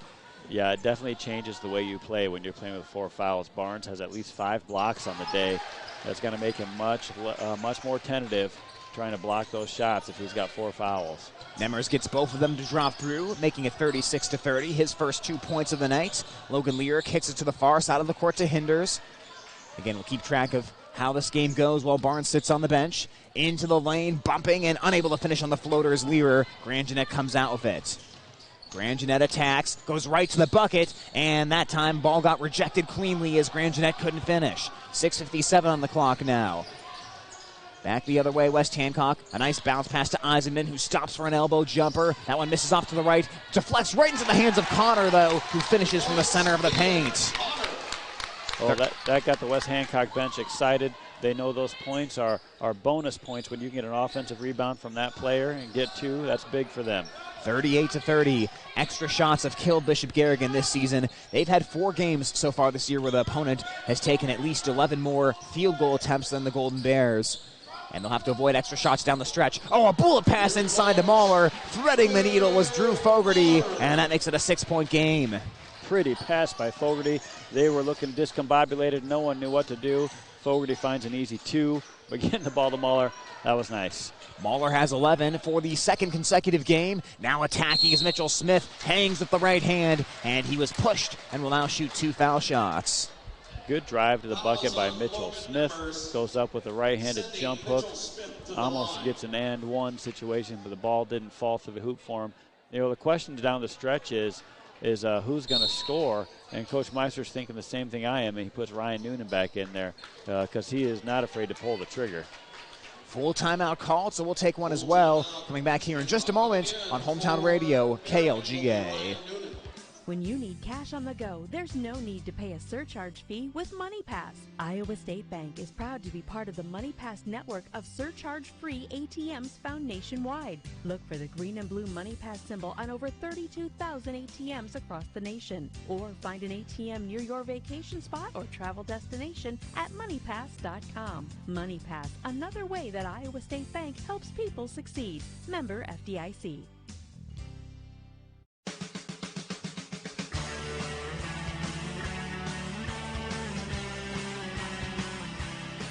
West Hancock 38, Bishop Garrigan 32 here from Bishop Garrigan High School. Tyler Lance alongside Beanie Bodie as we give a big thank you to all the sponsors on our YouTube live stream, which include Kemna Auto, where it's not just about the car, it's about the care. Algona State Farm Insurance Agent Billy Offerman, Algona Municipal Utilities, community-owned for community benefit, and families of Bishop Garrigan High School, as well as our brand new scoreboard sponsor, Greg Penning and Company, Certified Public Accountants. So 2 foul shots coming here for Mitchell Smith. And a big final 6:03 awaiting us as Smith misses off the back iron on the first shot. Well, there hasn't been a lot of free throws shot by either team today, but so any free throws down the stretch here are going to be crucial in the 6 minutes left in this game. Smith able to deliver a split, making it 39-32. Bishop Garrigan has won 9 consecutive games against West Hancock, including 57-56 and 55-50 last season. Again, one of those, a buzzer beater by Drew Fogarty on a miraculous play. Into Fogarty, now out to Bodie. 5:48 on the clock, and the pass intercepted. Coming back the other way, driving his Hinders, left the layup short. Nemmers got the ball knocked away from behind, but it deflects up the backboard into Noonan's hands. Up the court, Grangenet for Bishop Garrigan, floats from the lane, and with a soft touch, drops it in. 8 points now for Grand Jeanette, 39-34. Garrigan still trailing it by 5. And a traveling violation off the drive from Mitchell Smith. Tried to attack right down the center of the lane, but went before he dribbled. He is confused on that one. Always my favorite thing in high school basketball, when the player doesn't understand what happened. And you can understand these kids are so quick. They're so often their feet just can't keep up with what they're trying to do, no matter how quick they are. To the elbow to Fogarty. Now a flip out to Bodie. To the far side to Grand Jeanette. Now down onto the block, Fogarty. The traffic collapses in on him, and he'll kick it out to Grand Jeanette. Rotating around the perimeter now, Noonan. Noonan drives, gets cut off. He'll fade away for a jumper, and that is money. Noonan created space against Eisenman, and it's a 3-point game. Well, it's a game of runs. Hancock made a great run. Now Bishop Garrigan's making a little run of their own to get back in this thing. 4:56 on the clock, and it's all coming with Barnes on the bench. West Hancock led by 6 when he checked out. They now lead by 3. With the basketball, Connor waiting for someone to come and get it. And getting it will be Smith. Smith drives left against Bodie. Noonan pokes the ball and taking the wide angle and unable to finish is Smith on the layup. Bishop Garrigan rebounds with 4:34 on the clock. Grand Jeanette a bounce over to Bodie. Swirls the ball around and gets it far side to Noonan. Holds the ball above his head and comes back towards the left to Fogarty. Now foul line to Mahler. Mahler with his back to the bucket, pivots around a couple of times. Bounce back to Grand Jeanette, and he'll come back up top with 4:17. Grand Jeanette bounces it right towards Bodie. Bodie will take a couple dribbles towards the left. Ball poked at by Hinders. He'll come to the left to Noonan. He'll try a game-tying 3, but it rattles out. Offensive board, Fogarty, and he cleans the glass and scores it. It's a 1-point game. Oh, Johnny on the spot. Drew Fogarty, big bucket. Now this is getting exciting. 1 point, here we go. 6 points now for Fogarty. 39-38 West Hancock. A big possession here with under 4 minutes to go. Connor into the near corner to Smith. Smith flashes across the lane. A bounce to Learer. Fogarty closes quickly. Now around the wing it goes to Eisenman. Just to the right of center. Misses short on the 3, but Hinders swoops in for a rebound, and West Hancock can refresh. Big rebound by Hinders. Bodie tries to jump the passing lane. Smith spins away. A bounce to Hinders. He'll try again from 3. It swirls out, and Bodie secures the rebound.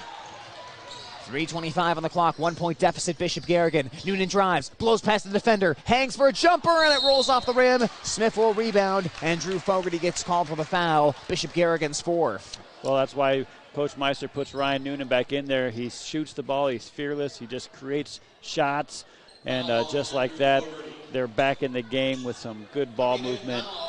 Finding the open guy. Now, Jack Grand Jeanette's going to put a little pressure on the ball coming up the floor, along with Grant Hoagland, the senior.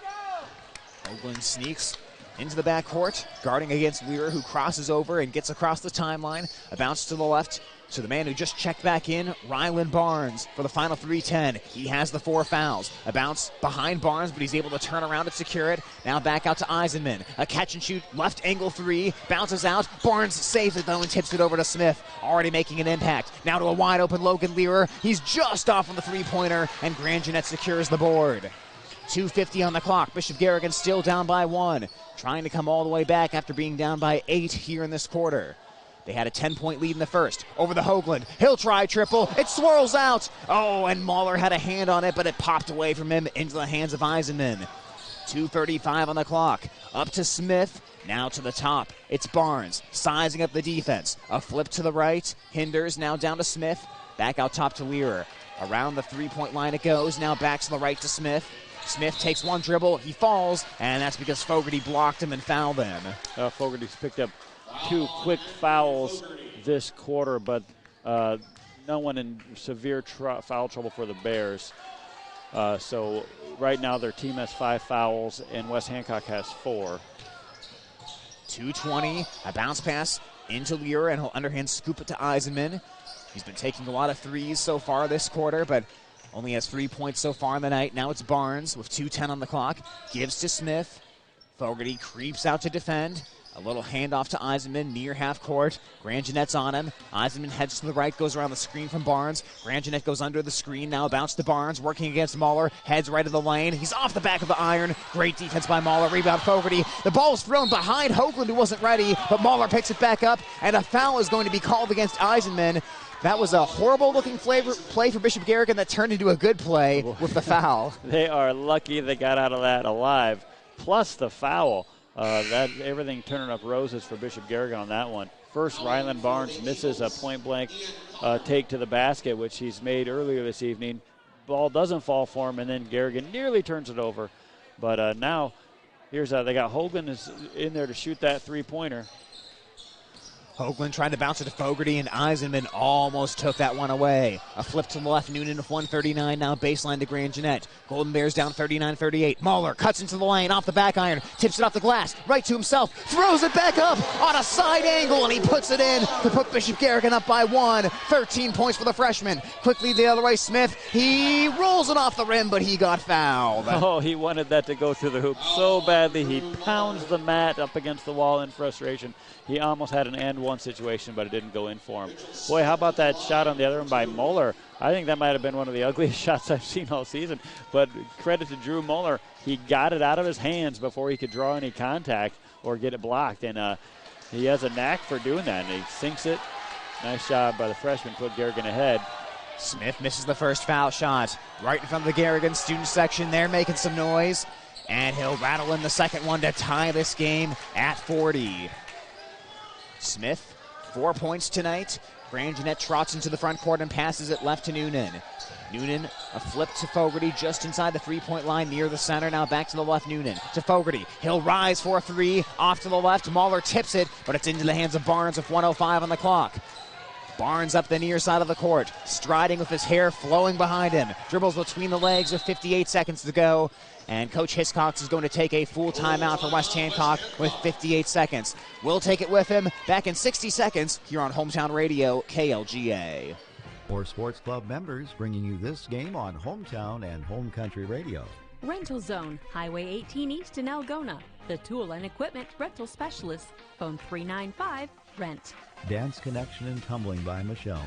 Passionate about teaching, creative about dance. Visit their studio at 1400 East Commercial in Algona or danceconnectionbymichelle.com. Daylight Donuts, open early, serving yummy donuts, rolls, and great coffee. Located at 502 South Phillips Street. Signworks for all your signage needs, as well as printed shirts, caps, and jackets. Stop in or call 295-9544.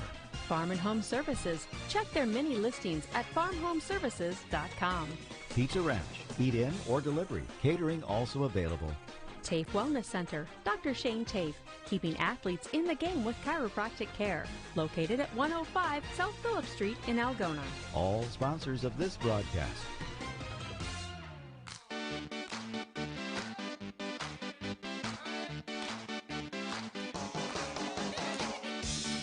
Bishop Garrigan 40, West Hancock 40 as we play with 57 seconds to go in the game. West Hancock has it, Barnes handles it and gives to Learer. Learer to Smith, who curls around now, gives it off to Hinders. Hinders, a bounce to Eisenman, now out beyond the three-point line. Learer flashes into the lane, a bounce passes off target, it's out of bounds, and that's a huge turnover with 42 seconds to go. Coach Meister going offense for defense here. Bodie was in there to stop Ryland Barnes. He's coming out. Shooters Hoagland and Noonan come back in for Learer. Good defensive, offensive substitution, but what a gift Garrigan got when they wanted to go to Ryland Barnes, but he wasn't open, so they threw it away. Gift to the Bears. Bishop Garrigan's been feeding Mahler over and over the past few possessions, and they give it to him at the elbow. Mahler looks around, gives it back to Hoagland with 29 seconds to go. Hoagland is going to hold it and let some time burn, now flipping it over to Grand Jeanette. West Hancock starting to realize Bishop Garrigan wants the last shot here, and Coach Meister will now take a timeout and talk over the final 19.9 seconds, as we'll keep it right here with 40 seconds to go. Yeah, well, Beanie, deja vu all over again. It is another close game for the Bishop Garrigan boys. They've played 2 close games in a row. Both of them got away. Let's see if they can land the fish this time. But Coach Meister and crew, they're got 19 seconds left here to drop a play, but chances are they're going to use their final timeout. They're probably going to try to work another 10 seconds off, call another timeout, and then set up a play to take the last shot. And if it doesn't go, hopefully we go to overtime. The other scenario is they force up a shot, or West Hancock gets a turnover and goes the other way. But ideally, Garrigan clearly is intending to take the last shot in this game. And if they don't, boy, whose hands is the ball going to be in for West Hancock? I would have to venture Barnes. Yeah, I think we're going to see Barnes go coast to coast. So not only does Garrigan have to get the last shot for their offense, they have got to keep it out of Wes Hancock's hands because Barnes has the ability to go coast to coast and make something crazy happen. So very important for Garrigan to work these last seconds off the clock. What will happen in the final 19.9 seconds of the game? Bishop Garrigan now has 1 timeout left. West Hancock with 2. Neither team in the bonus. 6 fouls for Bishop Garrigan, 5 for West Hancock. Grand Jeanette will hold it. And he'll hold it with 15 seconds. He'll start to dribble. Some pressure comes from Learer. Grand Jeanette picks it up. And Coach Meister doesn't like what he sees. He'll take a timeout with 10 seconds left, and that's why you save one for the end. Well, I think that was the plan the whole time. Just can they squeak off another 9 or 10 seconds, and we'll call timeout again. It doesn't make for the most exciting basketball, but it's a strategy, and now they have the opportunity to set up one play for one good look at the basket. But I'll tell you what often happens in these situations is they might get the shot they want, they might not, but either way, it always seems to come down to the rebound. There's a lot of putback wins when these teams are going for the last shot. So, you might want to consider, even though they're not the biggest offensive threats, well, he is the leading scorer, but you get Learer and Nemmers in there for rebounding purposes. You got to figure Jack Grand Jeanette can shake someone loose and get a ball on target. But you got those big guys in there rebounding. That's very helpful, these end-of-game situations. We'll see what Coach Meister elects to do. Or you could try a holy roller like last year when Bishop Garrigan tried to feed Winkle in the lane. The ball deflected off of Winkle, rolled on the ground to Fogarty, who shot the game-winning three-pointer. So you could try to draw up something crazy like that and hope a bounce goes your way. That's right. I had forgotten about that play. There had to be divine intervention last year where the ball just rolls out to a wide-open shooter on the rebound. But an exciting 10 seconds. Here we go. Muller's going to take it out, see what play they've drawn up. It looks like they got Fogarty on the weak side. He's probably going to come to the ball here.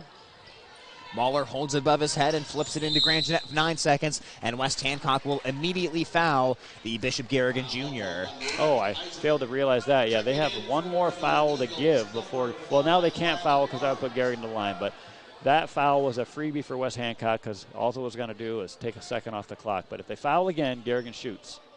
So 9 seconds. Can Mahler get it in? Grand Jeanette comes to the basketball on the far side of the court. 6 seconds. Fogarty back to Grand Jeanette with 4 seconds. Grand Jeanette running out of time. Doesn't like what he sees. Hoagland, 1 second. Loses the ball, and that's the end of regulation. West Hancock tried to call a timeout, but they didn't get it back in time. And we have bonus basketball. 40-40 tie between Bishop Garrigan and West Hancock. And on a night like this where we've seen so much competitive basketball, stay tuned, folks. It's going to be a good one. We'll take a quick 30-second timeout and come back with overtime next on Hometown Radio. With over a decade of experience, Jake Ingalls Electric is here to handle any electrical job you could possibly have. From anything agricultural related to complex commercial wiring to something simple like installing a new outlet in your home, Jake Ingalls Electric does it all. Have your wiring done right and call Jake at 515-320-4286. Jake Ingalls Electric, shockingly good service.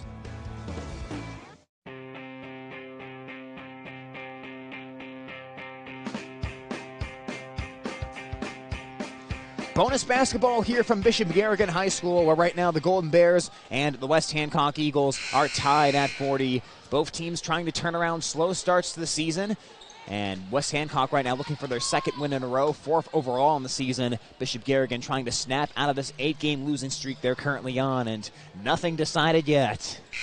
Well, a 5th quarter of basketball, but it doesn't matter because the quarter control on the video stream here has not worked all evening. So it may say it's the 1st quarter, but we're in the 5th quarter or overtime here. The officials are getting everything straightened out. We get to jump it off all over again. The first jump of the game was easily won by Ryland Barnes. We'll see if he can beat Drew Mahler. Barnes against Mahler, and he'll do the same thing. Mahler made a big effort at it, though, as he fell to the ground after trying to leap with his full strength. And West Hancock starts off coming from left to right on your radio dial. I'm always in favor of more bodies on the floor. I think harder you play, let those bodies hit the floor. Leave it all out there. I think someone wrote a song about that at one point, but I'm not totally sure.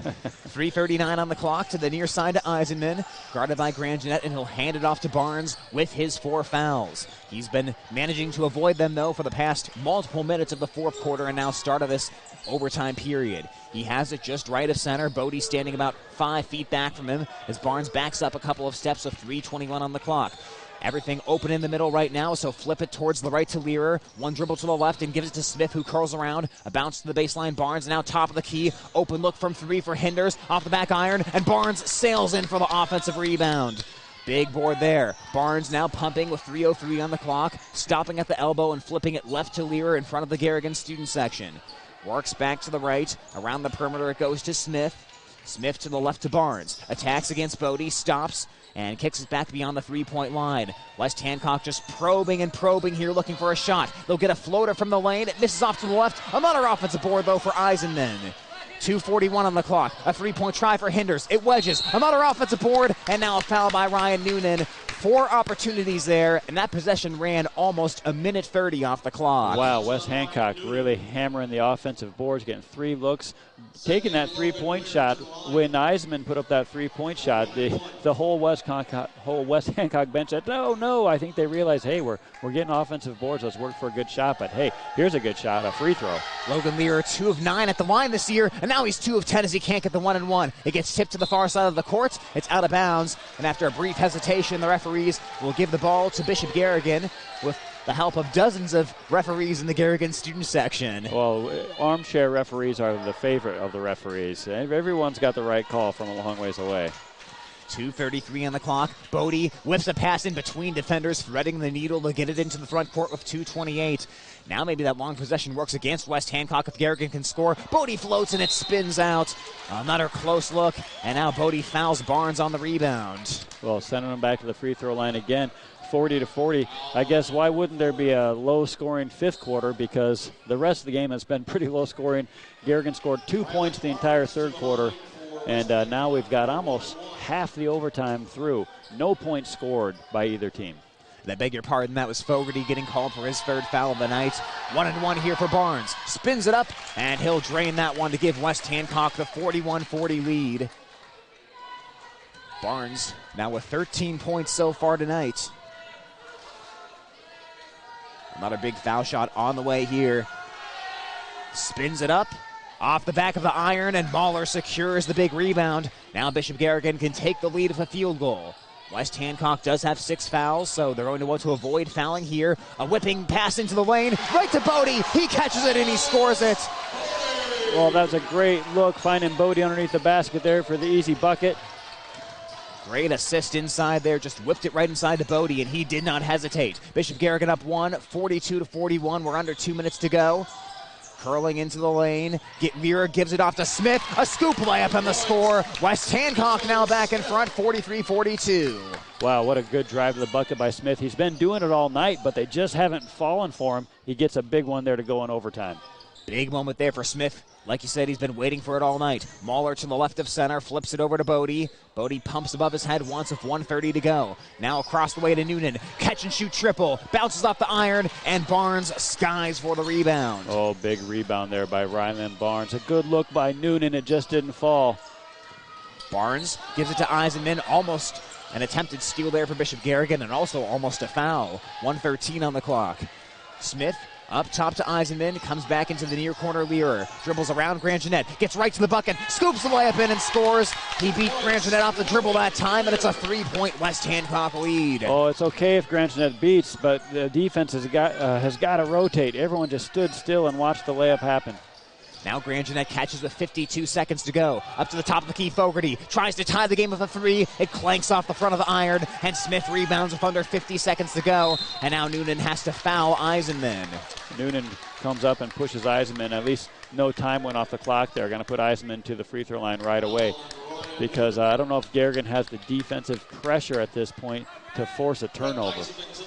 And West Hancock, well coached. They said, hey, as soon as you get the rebound, hand the basketball to the guy who's shooting 81% on free throws this year, and that's exactly what they did. Yeah, boy. Perfect execution by West Hancock on the rebounding. He misses the first of the 1-and-1, though, and Garrigan still has a pulse. Grandjeanette to Noonan on the far side. They are blanketing him with Barnes. Now to the left, Grandjeanette with 33 seconds to go. Back to the right, Noonan. Quick pass out to Mahler. Oh, and he drained it free from the far corner, but Coach Meister called a timeout. Oh, they iced themselves. Oh, that's just crushing when that happens. I've done that so many times as a coach. You want to get a play set up because you're worried You call a timeout and your players hit a three-pointer. Oh, boy, unfortunate. I'd sure like to put those 3 points on the scoreboard here. But maybe they'll drop another play that'll get Drew Muller open in the corner for another three. Well, exciting basketball, Tyler Lance. Very exciting. This is going to be Bishop Garrigan's last timeout, so hopefully for them they make it a good one. West Hancock with 2 left here, 45-42. I mean, this game, once again, is following a very similar script to the last two, just coming down right to the end. Right before break, 56-53 loss against North Iowa. Then just a close 1-point loss against Forest City if you look at Tuesday of this week. Golden Bears trying to turn it here, but like you said, they'll need a three-pointer. Or you could go for a quick 2 and try to play the foul game, but that is always really dragging it out if you do that. Yes, unfortunately, I think they're going to get the ball. The referee is positioned like they're going to give them the ball on the sideline out of bounds, but they should be getting the ball baseline out of bounds underneath the hoop. Either way, they need to execute a play here, and like you said, Tyler, they don't have to have the three-pointer. If they can get a good play to the basket, get a 2, and then they can put that press on right away. But, yeah, okay, they are getting the ball underneath the hoop. No, it's sideline out of bounds. So they are going to give it from the sideline. Bishop Garrigan's committed 9 fouls, so again, if they do go for the 2-and-foul tactic here, it's not going to be 1-and-1 anymore. It's going to be 2 shots. 27 seconds to go. Grand Jeanette to the left of Fogarty. They blanket him. Fogarty starts to come in now to Hoagland. He has a decent look from 3. He'll rise. It rattles out, no good. And Barnes grabs another rebound. And Grand Jeanette hugs Barnes with 18 seconds to go. Well, Barnes has been big on the glass all night, but none more important than that ferocious rebound he just ripped down. You know, Garrigan couldn't have wanted it any better. Grant Hoagland is an excellent three-point shooter. He's hit some big shots this year. That one just didn't go down, but they got a good look. We'll see if Ryland Barnes can put the game away here with free throw shooting. A big 2 foul shots. First one rattles and gets the friendly bounce. 2-possession game, 46-42, as Barnes now has 14 points. Well, still a 2-possession game is not impossible with 18 seconds left. Barnes takes 3 dribbles, bends the knees and swishes it. 47-42. Now Bishop Garrigan has to work quickly. Grand Jeanette darting down the lane, hanging, floating, missing to the left, getting his own rebound of 12 seconds. Out to Fogarty. Fogarty penetrating, a kick to Hoagland. He'll try a desperation triple, can't bank it in. 6 seconds to go, and the rebound is secured by West Hancock as Lear has it with 4.5 seconds. And that may be all she wrote for Bishop Garrigan. Yeah, well-played game by both teams. Going to be pretty unlikely for Garrigan to pull off 2 shots in 4.4 seconds, but credit to West Hancock doing some fantastic rebounding here in the overtime session. They started off the overtime getting 4 offensive rebounds in a row, working lots of time off the clock, and as the first free throw bricks, but I don't think it's going to matter because there's just not enough time on the clock by Logan Lear at the line. 47-42. Lear tonight has had a good performance as he will miss the second one as well. Coming out of it is Hoagland of 2 seconds. He'll hoist, and that will hit off the glass, and the buzzer will sound. 47-42 final. Bishop Garrigan can't get over the mountaintop tonight as they've just been grinding away, trying to pick up a win and break this 8-game losing streak. But tonight will not be the night that happens as they fall 47-42 against West Hancock. We'll take a quick timeout and put a bow on this one coming up next here on Hometown Radio, KLGA. When you need cash on the go, there's no need to pay a surcharge fee with MoneyPass. Iowa State Bank is proud to be part of the MoneyPass network of surcharge-free ATMs found nationwide. Look for the green and blue MoneyPass symbol on over 32,000 ATMs across the nation. Or find an ATM near your vacation spot or travel destination at MoneyPass.com. MoneyPass, another way that Iowa State Bank helps people succeed. Member FDIC. New Way K&H Cooperative is a diversified partner to you and your community, delivering exceptional value through knowledge and innovation. They serve farmers, non-farm consumers, and commercial businesses by offering quality products and services to match each individual customer's needs. At New Way K&H Cooperative, their customers are their #1 priority. Contact them today by calling 1-800-445-4118 to find out how they can put their ingenuity to work for you.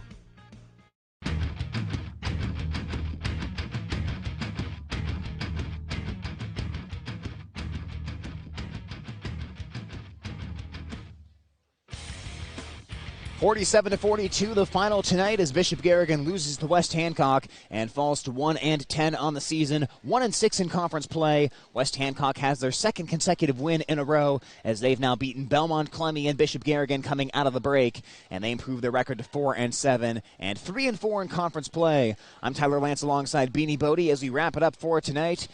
And Beanie Boy, it's tough for Bishop Garrigan. I know early in the season they lost a couple blowout games. They've gotten better here over the past few, but losing all these close heartbreakers at the end, certainly tough for the team to deal with, and they'll need to continue working on those end-of-game situations. Yes, they've been in the last 3 contests at the beginning of the season. You wondered that they might get blown out all season. Now that they seem to get themselves in the game, they just can't seem to find a way to get over the hump and win the game. But, boy, they were in good position there. Their best opportunity to win the game, I feel, was when they had the ball with 10 seconds left in regulation, had a chance to get off a game-winning shot, and just didn't go their way. The play didn't work out, and they didn't even get a shot off there. And at that point, you could kind of feel the steam go out of the balloon. And when overtime started and Ryland Barnes got the jump easy, you just could see that West Hancock had the drive and momentum to finish out the contest. But not that the Bears didn't give a valiant effort in overtime, but West Hancock had the upper hand in those final 4 minutes of overtime with their full lineup on the floor. Garrigan could have done themselves a lot of favors had they figured out a way. Ryland Barnes played the whole second half with foul trouble. He played very sparingly. If Garrigan could have found a way to have him commit another foul, drive the ball at him, try to draw a charge, but that young man played very smart in the second half. He was aggressive but never fouled. He did a really good job. He really dominated the rebounds, and that was big in the fourth quarter and overtime. So hats off to West Hancock. Well played game there. And I'll tell you what, give credit to West Hancock because in the first half when Ryland Barnes took a brief seat on the bench, the offense looked very disjointed, but they got it organized in the second half when he did have to sit for those 4 fouls and foul trouble. And rather than losing an entire lead and letting Bishop Garrigan go up by 10, instead the lead shrunk ever so slightly, but they were still in position to win it when it was time for Barnes to re-enter the game. So West Hancock certainly deserves credit on that one. As we take a brief look here at the scoring numbers for tonight, Drew Mahler led the way for Bishop Garrigan with 13. Jack Ranjanet had 8 for the Golden Bears. The aforementioned Ryland Barnes had 15 for West Hancock, leading all scorers tonight. Logan Lear with 12 and Evan Hinders with 9. Bishop Garrigan will dust themselves off and they'll play Belmont Clemmy here coming up on Tuesday, and that might be what the doctor ordered. That so far is the only win this season for Bishop Garrigan when they defeated Belmont Clemmy at home. This one obviously will be on the road, and, well, I think it's a Golden Bear team that's playing better than they were at that time, but certainly these aren't robots. You have to deal with the mental aspect of losing these close games, and you have to figure that out going forward. Yeah, well, I think they're doing what they need to do. They're just taking one step at a time. They're assessing one issue at a time.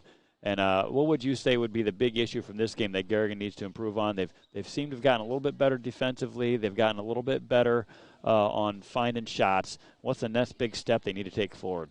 Yeah, I think offensive identity really is the big thing for Bishop Garrigan, and Coach Meister has referenced it for the changing of lineups, but I just don't think there's one guy in Bishop Garrigan that you say, hey, game is on the line, we need to give you the ball. I mean, we were speculating it out of the timeout. We could have named any of the 5 players on the court, and who knows who gets the basketball. And that's not necessarily anything against the players, but you just haven't had that one huge star step up for Bishop Garrigan in crunch time. And really, even if you want to say, oh, maybe it's Ryan Noonan, maybe it's Jack Ranjanet, players like that, they got blanketed by the defense there at the end. And I just feel Bishop Garrigan needs to find that identity and maybe that one player who will step up in a close game situation like this. I totally agree, Tyler. You're exactly right. It was no question in years past. It was always go to the 6'8" guy or however tall those guys were in the lane. But this year, there's not an obvious go to this guy when we need a bucket.